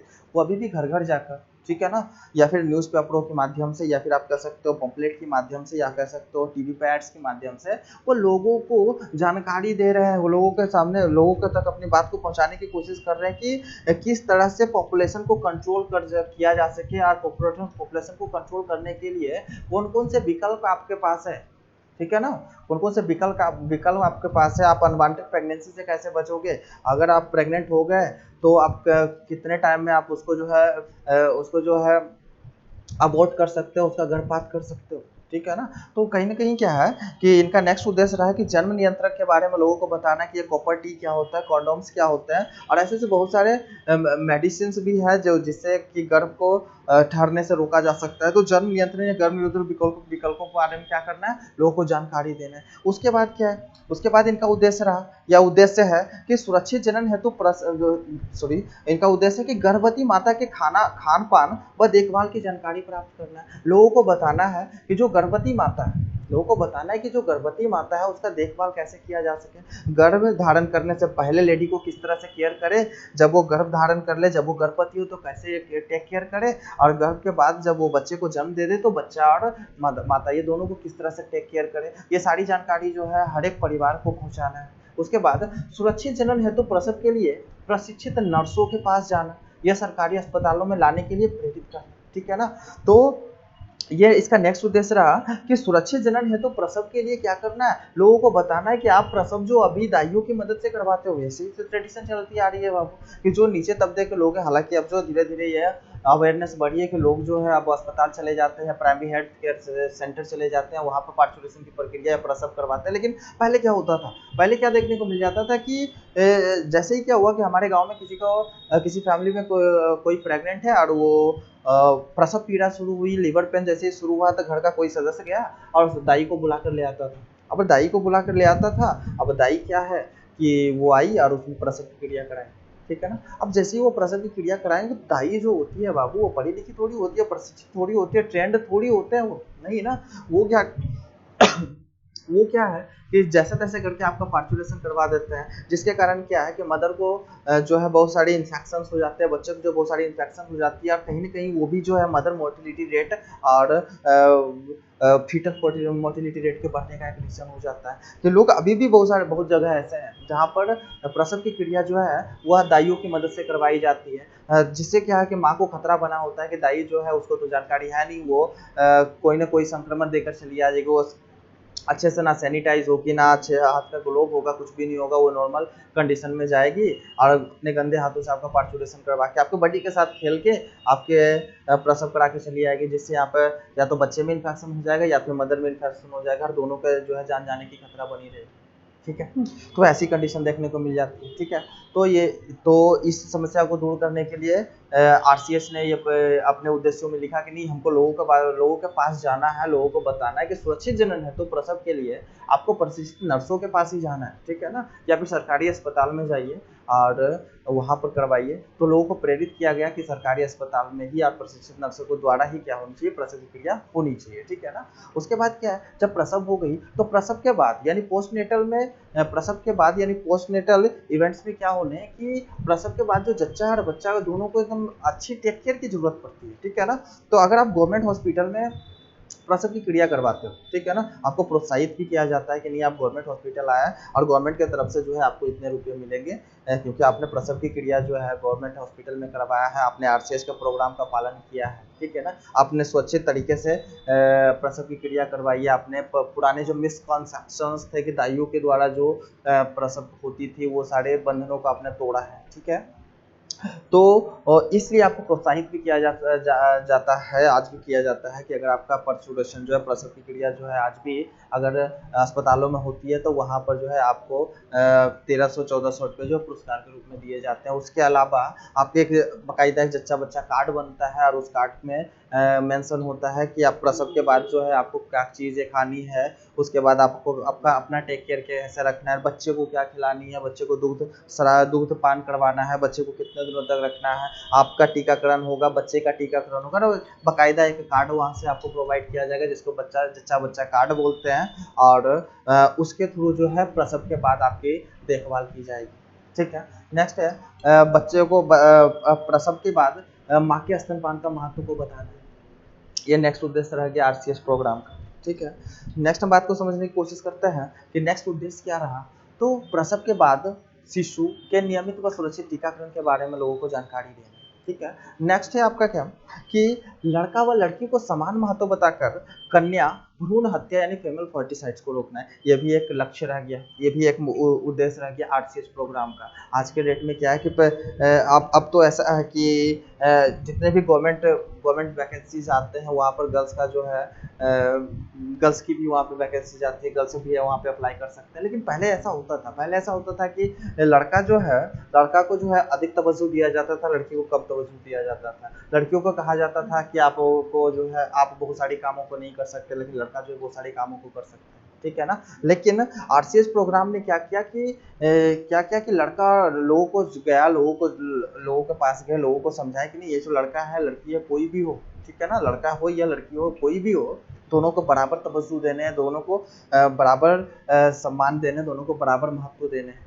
ठीक है ना, इसी कारण से क्या हुआ, गवर्नमेंट ने आर्मी के अंदर, डिफेंस के अंदर, चाहे वो एयरफोर्स हो, नेवी हो, हर एक के अंदर क्या हुआ कि गर्ल्स की स्पेशल जो वैकेंसीज निकालनी शुरू कर दी, ताकि क्या हो कि लोगों को समझ में आए कि नहीं, जो काम बॉयज कर सकते हैं वो काम गर्ल्स भी कर सकते हैं। तो यहाँ पर उनका नेक्स्ट उद्देश्य रहा कि लड़का और लड़की दोनों को समानता का अधिकार देना है, दोनों को प्रॉपर्टी का अधिकार होना चाहिए। अगर मदर ने क्या किया कि एक बच्चा और एक बच्ची को पैदा किया है, तो मदर और फादर का जो भी प्रॉपर्टी है, जो भी पैटर्नल प्रॉपर्टी है, वो दोनों का डिवीजन जो है दोनों में होना चाहिए, वो लड़का हो या लड़की, जितना हिस्सा लड़के को मिलना है उतना हिस्सा लड़की को भी मिलनी चाहिए। ठीक है ना, तो ये सारी जो अवधारणा थी हमारे समाज में कि नहीं, लड़कियां जो है वो बहुत सारी क्रियाओं को नहीं कर सकती, बहुत सारे कामों को नहीं कर सकती, वो हमारे जो पीढ़ी है उसको आगे नहीं बढ़ा सकती। तो ये सारी मिसकंसेप्शन को तोड़ने का यहाँ पर जो है कोशिश किया गया आरसीएस के द्वारा। आरसीएस ने क्या किया, लड़का और लड़की को समान महत्व बताया और हमारे समाज में एक सबसे बड़ा जो है पाप लगातार कई वर्षों से होता आ रहा था, कन्या भ्रूण हत्या यानी फीमेल फोर्टिसाइड। ठीक है ना, हमारे समाज में बहुत दिनों से क्या हो रहा था कि बहुत ही, आप कह सकते हो कि बहुत ही घिनौने तरीके का जो है काम लोगों के द्वारा किया जा रहा था, और वो क्रिया है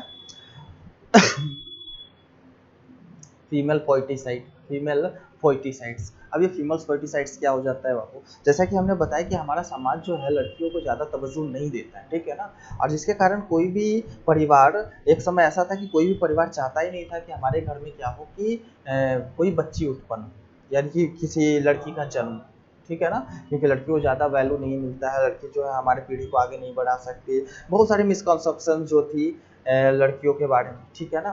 तो इस एवज से क्या हो रहा था कि कन्या भ्रूण हत्या देखने को मिला था कि माता के गर्भ में ही पता लगा दिया जाता था कि हमारे गर्भ में जो पल रहा जो बच्ची है वह मेल है या फीमेल है। फीमेल होती थी तो उसको मार दिया जाता था, मेल होता था तो उसको जो है बर्थ कराया जाता था, ठीक है ना। ये बहुत ही बड़ा पाप जो है हमारे समाज में होता आ रहा था, और इस चीज़ को दूर करने के लिए बॉयज़ और गर्ल्स, इस चीज़ को दूर करने के लिए बॉयज़ और गर्ल्स को क्या किया गया, समान महत्व बताया गया। यानी कि लोगों को बताना है कि गर्ल्स और बॉयज़ में कोई डिफरेंस नहीं होता है, गर्ल्स और बॉयज़ में सिर्फ सिंपल सा डिफरेंस है कि गर्ल्स के पास फीमेल रिप्रोडक्टिव सिस्टम है और बॉयज़ के पास जो है मेल रिप्रोडक्टिव सिस्टम है। इसके अलावा कोई डिफरेंसेस नहीं है बाबू, सिर्फ सेक्सुअल ऑर्गन्स का डिफरेंस है, क्लियर ना। तो लड़का व लड़की को समान महत्व बताकर कन्या भ्रूण हत्या को क्या करना है, रोकना है, फीमेल फर्टिसाइड्स को रोकना है। लोगों को बताना है कि ये सेक्सुअली ट्रांसमिटेड डिजीज क्या होता है, यौन संचारित रोग क्या होता है, एड्स क्या होता है, ये सारे के बारे में लोगों को जानकारी देना है। तो आज के समय में जो पर्ची के द्वारा, जो पेपर में एड्स के द्वारा, या फिर आप कह सकते हो टेलीविजन पे जो एड्स आते हैं उसके द्वारा जो आप लोगों तक जानकारी पहुंचाई जाती है, या फिर एएनएम के द्वारा, या फिर आंगनबाड़ी की सेविका के द्वारा, या फिर किसी स्वास्थ्य कर्मी के द्वारा अगर आप तक ये नॉलेज पहुंच रही है तो वो आरसीएच का ही हिस्सा है। तो आरसीएच ने अपने उद्देश्यों में ऐड किया कि लोगों को एड्स के बारे में बताना है, अन्य जो यौन संचारित रोग है जैसे गोनोरिया की बात कर ली जाए, सिफिलिस की बात कर ली जाए, और बहुत सारे रोग हैं जिसके बारे में लोगों को क्या करना है, अवेयर करना है, ठीक है ना।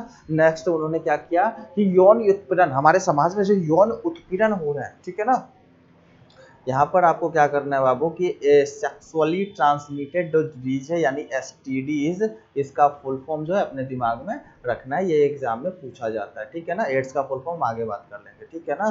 एड्स का फुल फॉर्म होता है एक्वायर्ड इम्यून डिफिशिएंसी सिंड्रोम, ठीक है ना। तो एड्स व अन्य यौन संचारित रोगों यानी सेक्सुअली ट्रांसमिटेड डिजीज एसटीडीज के बारे में क्या करना है, लोगों को जानकारी देना है। नेक्स्ट जो था या नेक्स्ट जो है इनका उद्देश्य यौन उत्पीड़न, यौन उत्पीड़न अभी हमने बताया ना कि हमारा समाज में क्या होता है, हमारे समाज में क्या होता है, गर्ल्स को कम जो लड़की होती है उसको कम वैल्यू दिया जाता है, लड़के को जो है अधिक वैल्यू दिया जाता है, और ये कहीं ना कहीं डिस्क्रिमिनेशन को क्रिएट करता है कि नहीं। यहाँ पर क्या हो रहा है कि जब हम क्या कर रहे हैं कि हम विवाह कर रहे हैं, दहेज प्रथा, ठीक है ना, ये एक बहुत बड़ा उत्पीड़न है, दहेज प्रथा। अब क्या हो गया कि हम क्या करते हैं कि लड़की के जब विवाह होता है तो हम दहेज मांगते हैं, और दहेज में क्या करते हैं, भारी भरकम जो है लड़की के पिता से दहेज मांगा जाता है। अब लड़की को क्या किया गया, ब्याह के लाया गया, उसको और भी पैसे लाने के लिए जो है फोर्स किया गया ससुराल वालों की तरफ से कि नहीं, हमको आपको और भी पैसे लाने हैं, अपने परिवार से मांगिए, अपने घर वालों से मांगिए कि यहाँ पैसे की ज़रूरत है, ठीक है ना। तो यहाँ पर क्या हुआ कि यहाँ पर जो बहू है जिसको विवाह के लाया गया है उसको उत्पादित किया जा रहा है, उसको उत्पीड़न दिया जा रहा है कि आप जो है दहेज के पूरे पैसे आपके पिताजी नहीं दिए, ठीक है ना, उसको पूरा करवाइए, नहीं तो हम आपको भगा देंगे, नहीं तो हम आपको जला देंगे, नहीं तो हम आपको। तो मेंटली क्या किया जाता है कि स्त्री को उत्पीड़न दिया जाता है ताकि वो मेंटली डिस्टर्ब हो जाए, और वो इस तरह की जो है कंडीशन भी देखने को मिला है कि इस उत्पीड़न से जो है तंग आकर स्त्रियां क्या है सुसाइड भी कर लेती है।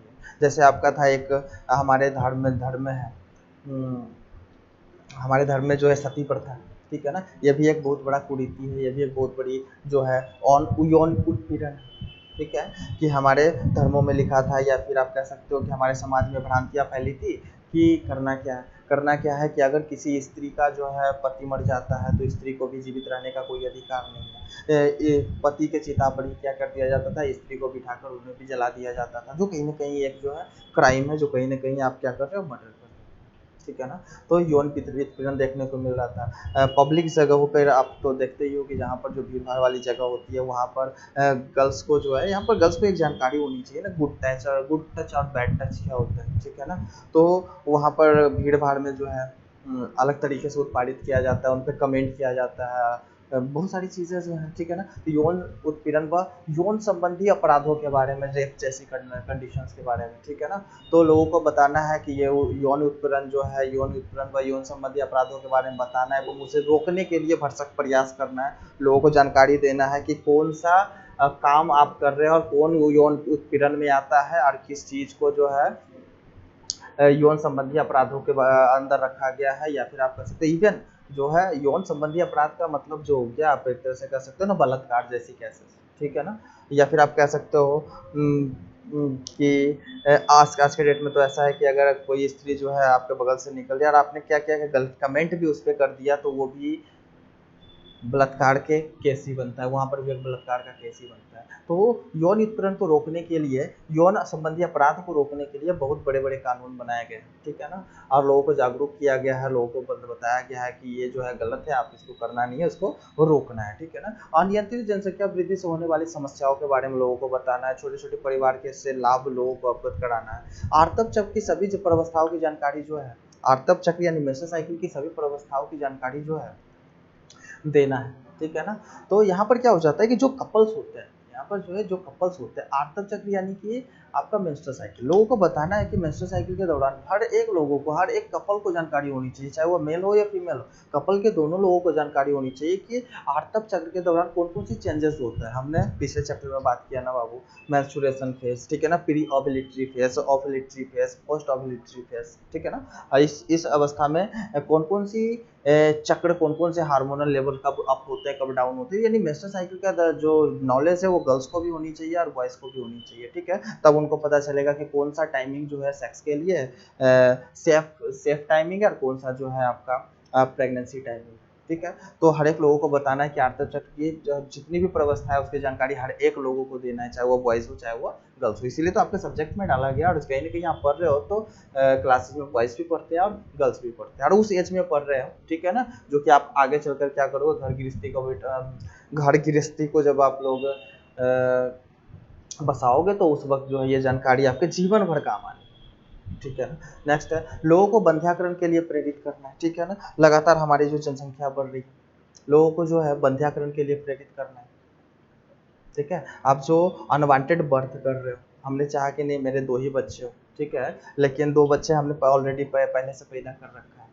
अब हम नहीं चाह रहे थे कि मेरा नेक्स्ट बच्चा हो, लेकिन हम जो है गलती से प्रेग्नेंट हो गए। इमेजिन करते हैं कि कोई कपल है जिसके पास 2 बच्चे हैं, ठीक है ना, और वो चाह रहे थे कि हम आगे जो है प्रेगनेंसी को कंसीव ना करें, आगे जो है बच्चे को बर्थ नहीं करेंगे, हम परिवार नियोजन का पालन करेंगे, लेकिन गलती से क्या हो गया कि वो प्रेग्नेंट हो गई, ठीक है, क्योंकि उन्होंने कॉन्ट्रासेप्शन का प्रयोग नहीं किया था, उन्होंने गर्भ निरोधक का प्रयोग नहीं किया था, उन्होंने किसी भी मेथड का प्रयोग नहीं किया था, उन्होंने बंध्याकरण नहीं करवाया था, जिसकी वजह से वो फिर से प्रेग्नेंट हो गए, और वो न चाहते हुए भी, क्या है कि उस बच्चे को जन्म दे रहे हैं।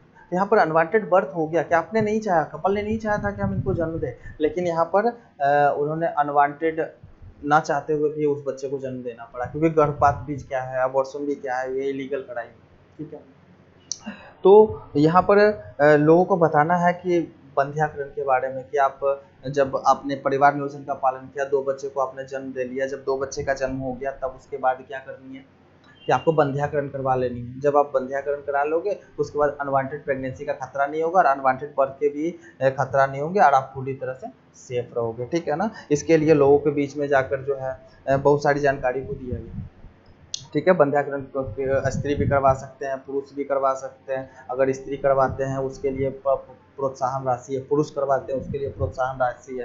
तो ये सारी चीज़ें जो है कृत्रिम रूप से जो बाध्यता को जोड़ा, भी हमने पढ़ा था ना बाबू थोड़ा देर पहले, कि क्या हुआ कि कपल जो है अगर वो बाध्यता के शिकार हो जाते हैं, ठीक है, तो बाध्यता को दूर बाकायदा किया जा सकता है। बाध्यता जो है वो एक थोड़ी सी छोटी सी प्रॉब्लम है, वो बहुत बड़ी जो है आप कह सकते हो कि छोटी सी प्रॉब्लम है, बहुत बड़ी समस्या नहीं है। बाध्यता को दूर किया जा सकता है, बाकायदा आपके सिटी में इनफर्टिलिटी सेंटर है, बाध्यता को दूर करने के लिए अलग से हॉस्पिटल होते हैं, वहाँ पर गायनेकोलॉजिस्ट जो स्त्री रोग विशेषज्ञ होते हैं वहाँ पे काम कर रहे होते हैं, और वो स्त्री और पुरुष दोनों के चेकअप करते हैं, और चेकअप करके जो है गर्भता को दूर करने के तक वो दूर करने की कोशिश करते हैं। तो लोगों को बताना है कि बांझपन जैसा कोई चीज़ नहीं होता है। आप जो अपने बहुओं को, आप जो अपने समाज में किसी स्त्री को आप प्रताड़ित कर रहे हो, इसलिए कर रहे हो क्योंकि वो बांझ है, तो बांझता जैसी कोई चीज़ नहीं होती है। उसको तकनीक बताया जाता है कि हाँ ये फलना फलना तकनीक है, आईवीएफ तकनीक हो गया, आईवीएफ टेक्निक, ठीक है,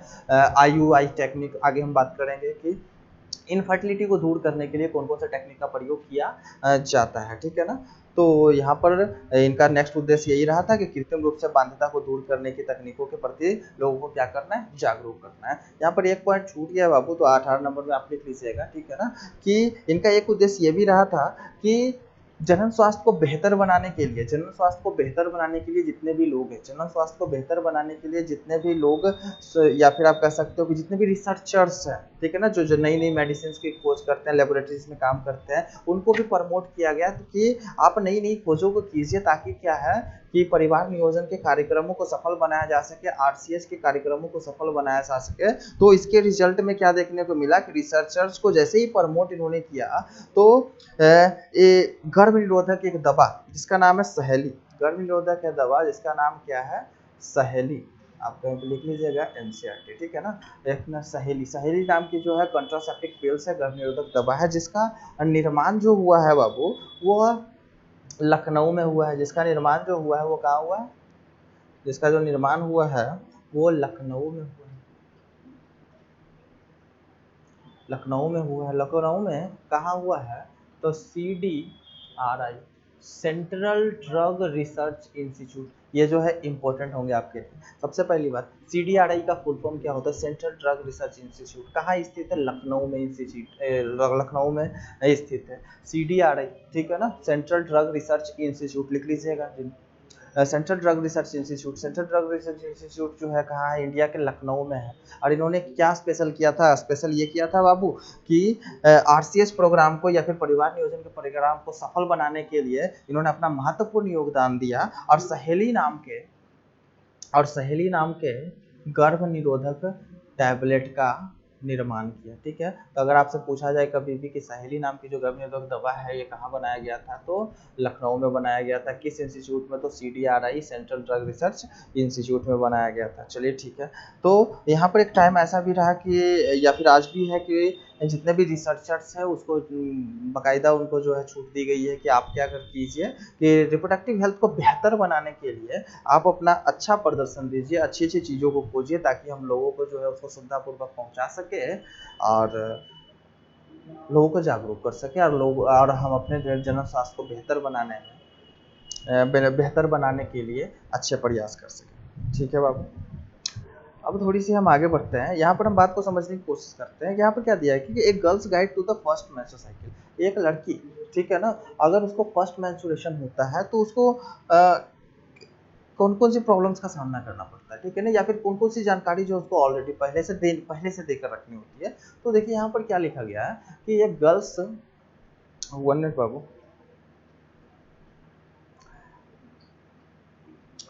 तो जनरली क्या है कि गर्ल्स को जो है आपको शिक्षा देते हैं, क्योंकि हमने बताया ना कि सेक्स एजुकेशन जो होता है वो नेसेसरी है, और हर एक बच्चे को जो है पॉवर्टी आने से पहले ही दे दिया जाए तो बेटर होता है। पॉवर्टी के टाइम में भी दिया जाए तो कोई दिक्कत वाली बात नहीं है, मेंटली वो क्या होता है, ठीक होता है। तो most girls get their first period, जो लगभग जो स्त्रियां होती है उसके जो पहले पीरियड आते हैं वो 11 से लेकर 14 के ईयर के बीच में आते हैं, 11 से लेकर 14 ईयर के बीच में आते हैं, ठीक है ना। अब ये जो है अगर हम एवरेजली बात कर लेते हैं, यहाँ पर देखा जाए कि you can start menstruation when you are as young as 9, ठीक है ना। ऐसा भी हो सकता है कि यदि आपकी उम्र जो है सिर्फ 9 वर्ष है, ऐसा भी देखने को मिला है कि कुछ बच्चियों में जो मेंस्ट्रुअल साइकिल शुरुआत जो है 9 बच्चे में भी, 9 वर्ष में भी, वो ऑन एन एवरेज पहले जो उम्र बताई गई थी वो एवरेज है कि औसतन लगभग जो बच्चियां हैं उसमें मेंस्ट्रुअल साइकिल की शुरुआत जो है या तो 11 में होती है, 12 में होती है, 13 में होती है, 14 में होती है। लेकिन कुछ केसेस ऐसे भी देखने को मिला है कि जहां पर मेंस्ट्रुअल साइकिल की जो शुरुआत है वह 9 वर्ष में, महज 9 वर्ष में हो 9 वर्ष में हो जाता है, ठीक है ना। You may not start until you are at 19। तो ऐसा भी हो सकता है कि आपकी जो मेंस्ट्रुअल साइकिल है वो 9 वर्ष में ही स्टार्ट हो जाए, या फिर ऐसा भी हो सकता है कि आपकी मेंस्ट्रुअल साइकिल जो 14 वर्ष में, ठीक है। See your family doctor as a gynaecologist, आपसे कहा जा रहा है कि यदि आप 15 वर्ष तक, आप 14 तक तो ठीक है वेट कर लीजिएगा, 14 तक आपको वेट कर लेना है कि हाँ कि मेंस्ट्रुअल साइकिल अगर नहीं आया तो डेफिनेटली यहाँ पर है कि 14 वर्ष तक जो है मेंस्ट्रुअल साइकिल आपके आ ही जाना है, अगर आप इंडिया में रहते हैं तो, ठीक है ना। आउट ऑफ इंडिया की अगर हम बात कर ले तो वहाँ पर मेंस्ट्रुअल साइकिल के टाइमिंग में थोड़ी सी डिफरेंसेस देखने को मिल सकते हैं। जो ठंडी जगह होंगे वहाँ पर 16-17 भी हो जाते हैं, ठीक है। लेकिन इंडिया की अगर जितनी टेम्परेचर है, इंडिया का जो कल्चर है उसके हिसाब से मैक्सिमम जो है 14 वर्ष तक एक गर्ल्स के मेंस्ट्रुअल साइकिल शुरू हो जाने चाहिए, और अगर नहीं शुरू होते हैं तो आप गायनेकोलॉजिस्ट यानी कि जो स्त्री रोग विशेषज्ञ होते हैं उनसे मिलिए, ठीक है ना। 14 के बाद जैसे आप 15 की उम्र में पहुंचते हैं और 15 तक आपके मेंस्ट्रुएशन शुरू नहीं हो, आपका पॉवर्टी नहीं आया है, तो आपको बकायदा क्या है गायनेकोलॉजिस्ट जो कि स्त्री रोग विशेषज्ञ होते हैं उससे आपको मिलने चाहिए, ठीक है ना। एक केसेस यहाँ पर देखने को मिला था बाबू कि क्या हो रहा था कि हम अपने गांव की बात कर लेते हैं कि गांव में अगर देखा गांव में हमने देखा था कि मेरा जो घर है वहाँ से करीब 6-7 घर छोड़ के, ठीक है ना, एक घर है।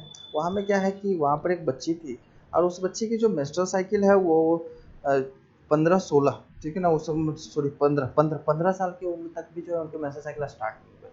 उन्होंने क्या हुआ कि अपने फैमिली से वो बात करते थे, तो फैमिली उसको बोलते थे कि नहीं होता है ऐसा कि 15-16-17 में भी आता है, उनके वो अपने दादी से बात करते थे। तो 15 साल की उम्र में अभी हमने बताया ना कि अगर 15 तक जो है आपके मेंस्ट्रुअल साइकिल स्टार्ट नहीं होते तो आपको डॉक्टर से मिलने चाहिए, आपको गायनेकोलॉजिस्ट से मिलने चाहिए, आपको स्त्री रोग जो विशेषज्ञ होते हैं उनसे मिलने चाहिए, ठीक है ना। लेकिन लोग जो है लोगों में जानकारी की कमी के कारण ये जो है दिक्कत हो जाती है कि जो बच्ची थी 15 साल के उम्र तक भी क्या हुआ कि मेंस्ट्रुअल साइकिल की शुरुआत नहीं हुई थी। उन्होंने अपने दादी को बताया, अपने पेरेंट्स को बताया, तो पेरेंट्स ने उसको जो है थोड़ा हल्के में ले लिया, और उन्होंने बोला कि नहीं कुछ साल और वेट कर लेते हैं, आ गया तो ठीक है, नहीं आया तो डॉक्टर के पास चलते हैं। और जब वो डॉक्टर के पास गया, करीब 17 की उम्र में वो डॉक्टर के पास पहुंची, और डॉक्टर के पास पहुंचने के बाद उसका सोनोग्राफी हुआ, उसका अल्ट्रासाउंड हुआ, तो जाकर पता चला कि वो बच्ची का यूट्रस ही नहीं, उस बच्चे के शरीर में यूट्रस है ही नहीं, ठीक है ना। जब यूट्रस है ही नहीं बाबू तो उसमें एंडोमेट्रियम फ्लूइड बनेगी कैसे, और जब एंडोमेट्रियम फ्लूइड बनेगी नहीं तो फिर जो मेंस्ट्रुएशन है वो होगा कैसे। तो वो बच्ची को जो है पूरे जीवन भर यूट्रस ही नहीं है, तो जाहिर सी बात है वो इम्प्लांटेशन नहीं कर सकते हैं। तो उनको जीवन भर क्या है, जीवन भर क्या है कि उनको इनफर्टाइल, वो इन केस में वो इनफर्टाइल हो गया कि हाँ वो अब बच्चे को जन्म नहीं दे सकती क्योंकि यूट्रस ही नहीं है, बच्चे को जन्म दे ही नहीं सकती, वो बांझपन की शिकार हो गई, ठीक है ना। तो यहाँ पर ट्रीटमेंट अभी तक जो है ऐसी कोई टेक्नोलॉजी नहीं आई कि हाँ दूसरे के यूट्रस को इम्प्लांट किया जा सके, अभी रिसर्चेस चल रहे हैं, ठीक है ना। लेकिन उस बच्ची में जो है तो यूट्रस नहीं थे। तो 15 तक अगर जो है मेंस्ट्रुअल साइकिल की शुरुआत नहीं होती है तो आपको बाकायदा जो है गायनेकोलॉजिस्ट से मिल लेना चाहिए और प्रॉपर ट्रीटमेंट ले लेनी चाहिए, ठीक है ना। Before you will get your first period you will notice other signs of puberty, breast growth, pubic hair, pimples. तो जैसे ही आप क्या करते हो कि पॉवर्टी में पहुंचने वाले होते हो तो गर्ल्स में जो है ब्रेस्ट ग्रोथ देखने को मिल जाते हैं, प्यूबिस हेयर देखने को मिल जाते हैं, पिंपल्स फेसेस पे देखने को मिल जाते हैं, ठीक है ना। यहाँ पर आपको क्या है कि cramps and pain are very common before and during periods, ठीक है ना। जब पीरियड्स चल रहे होते हैं, मेंस्ट्रुएशन चल रहे होते हैं, तो उस दौरान जो है आपके यूट्रस में जो है मरोड़ देखने को मिल सकता है, आपके पेट में जो है मरोड़ देखने को मिल सकता है, दर्द देखने को मिल सकता है। तो क्रैम्प्स और जो दर्द होते हैं वो वेरी कॉमन होते हैं, ठीक है ना, मेंस्ट्रुअल साइकिल के दौरान, ठीक है। तो उस दौरान आप लोग क्या कर सकते हो, बाकायदा पेन किलर का प्रयोग कर सकते हो, ठीक है ना। पेन किलर का प्रयोग कर सकते हो, और पेन किलर से थोड़ी बहुत जो है अगर ज़्यादा दिक्कत हो रही है, ज़्यादा दर्द हो रही है, तो पेन किलर का प्रयोग करके दर्द को थोड़ी कम की जा सकती है, ठीक है ना। या फिर आप अपने टमी पे क्या है कि गर्म एक बैग आता है, हॉट बैग आता है, उसमें थोड़ा सा गर्म पानी डाल लीजिए, या फिर बोतल में रख के अपने टमी पे क्या कीजिए कि उसको उस गर्म पानी से भरा हुआ बोतल को रखें, ताकि क्या हो जाए कि डर से थोड़ा सा छुटकारा मिले, दर्द थोड़ा सा कम करने में वो सहायक हो जाता है, ठीक है ना। ऐसा भी हो सकता है बाबू कि जैसे ही पबर्टी आपकी शुरू हो जाती है तो यहाँ पर साइन है कि आपका जो मूड जो है बार बार चेंज होने शुरू हो जाते हैं, क्योंकि हमने बताया था ना कि गर्ल्स में जब मेंस्ट्रुअल साइकिल होते हैं, पबर्टी आते हैं, तो वहाँ उनकी जो कह सकते हो कि चंचलता है वो थोड़ी सी कम हो जाती है, ठीक है ना। लेकिन बॉयज़ जो है थोड़ी सी इसकी बढ़ जाती है, दोनों में आपको हो जाता है, दोनों में एक दूसरे से का जो है। तो आपको पिंपल्स आ सकते हैं, बैक पेन हो सकता है, हेडेक हो सकता है, ये मेंस्ट्रुअल साइकिल के दौरान हो सकता है, ठीक है ना। तो यहाँ पर क्या है कि जब मोस्ट इम्पोर्टेंट ये है कि जब मैं आपकी पहली मेंस्ट्रुअल साइकिल की शुरुआत हो जाएगी, ठीक है ना, जब आपकी पहली मेंस्ट्रुअल साइकिल की शुरुआत हो जाएगी तो वहाँ पर ऐसा भी देखने को मिल सकता है कि मीनार्की जो कि अभी मेंस्ट्रुअल साइकिल की शुरुआत हुई है, तो उसके बाद आपका इरेगुलर मेंस्ट्रुअल साइकिल देखने को मिल सकता है। इरेगुलर का मतलब क्या हो गया कि ऐसा हो सकता है कि आपका जनरली हमने क्या बताया कि जो 21st, मिनिमम 21st और मैक्सिमम 35 के ड्यूरेशन का जो मेंस्ट्रुअल साइकिल होता है, यानी कि अगर 21 दिनों का मेंस्ट्रुअल साइकिल है वो भी नॉर्मल की गिनती में आता है, 35 दिनों का मेंस्ट्रुअल साइकिल है वो भी नॉर्मल की गिनती में आता है। इससे ज़्यादा हो इससे कम हो तो वो अब नॉर्मलिटीज के गिनती में आती है, और अगर ऐसा कुछ होता है तो गायनेकोलॉजिस्ट से मिलने चाहिए। क्लियर ना? तो यहाँ पर क्या देखने को मिला कि अगर अगर क्या हो जा रहा है कि पबर्टी अभी शुरुआत हुई है, मेंस्ट्रुअल साइकिल की अभी शुरुआत हुई है, तो वहाँ पर शुरुआती कुछ दिनों में आपको जो है इरेगुलर मेंस्ट्रुअल साइकिल देखने को मिल सकते हैं। 2 मंथ में मेंस्ट्रुअल साइकिल आ रहे हैं, 3 मंथ में मेंस्ट्रुअल साइकिल आ रहे हैं, 1.5 मंथ में मेंस्ट्रुअल साइकिल आ रहा है। तो शुरुआती में जो है आपको कंटिन्यूअस जो मेंस्ट्रुअल साइकिल देखने को नहीं मिलेंगे। इट इज़ पॉसिबल राइट, शुरुआती दौर में जो है आपका जो मेंस्ट्रुअल साइकिल है वो इरेगुलर। क्लियर ना? उसके बाद क्या हो गया, उसके बाद क्या हो गया कि अगर क्या हो जाता है कि यहाँ पर आप इनके हाथ में देख लीजिए, ये जो बच्ची है इनके हाथ में आप देख लो, ये जो है टैम्पोन है। एनसीईआरटी में ये वर्ड यूज़ किया गया है टैम्पोन, ठीक है ना? एनसीईआरटी में ये वर्ड यूज़ किया गया है टैम्पोन। और टैम्पोन और पैड्स जो होते हैं वो क्या करते हैं, मेंस्ट्रुअल साइकिल के दौरान जो वेजाइना पे यूज़ किया जाता है, जिससे कि जो ब्लीडिंग है उसको, ब्लड को जो है एब्सॉर्ब किया जा सके, ठीक है ना? तो टैम्पोन और पैड्स, टैम्पोन जो होते हैं थोड़े साइज में लंबे होते हैं, और उसको वेजाइना में क्या है कि वेजाइना में इंसर्ट कर दिया जाता है ताकि जो ब्लीडिंग हो उसको वो अब्जॉर्ब करते जाए। और पैड्स जो होते हैं वो तो पैड्स जैसे होते हैं, तो दोनों में थोड़ी सी डिफरेंस हो जाती है, ठीक है ना? ठीक है बाबू, और इससे आगे की बात जो है नेक्स्ट क्लास में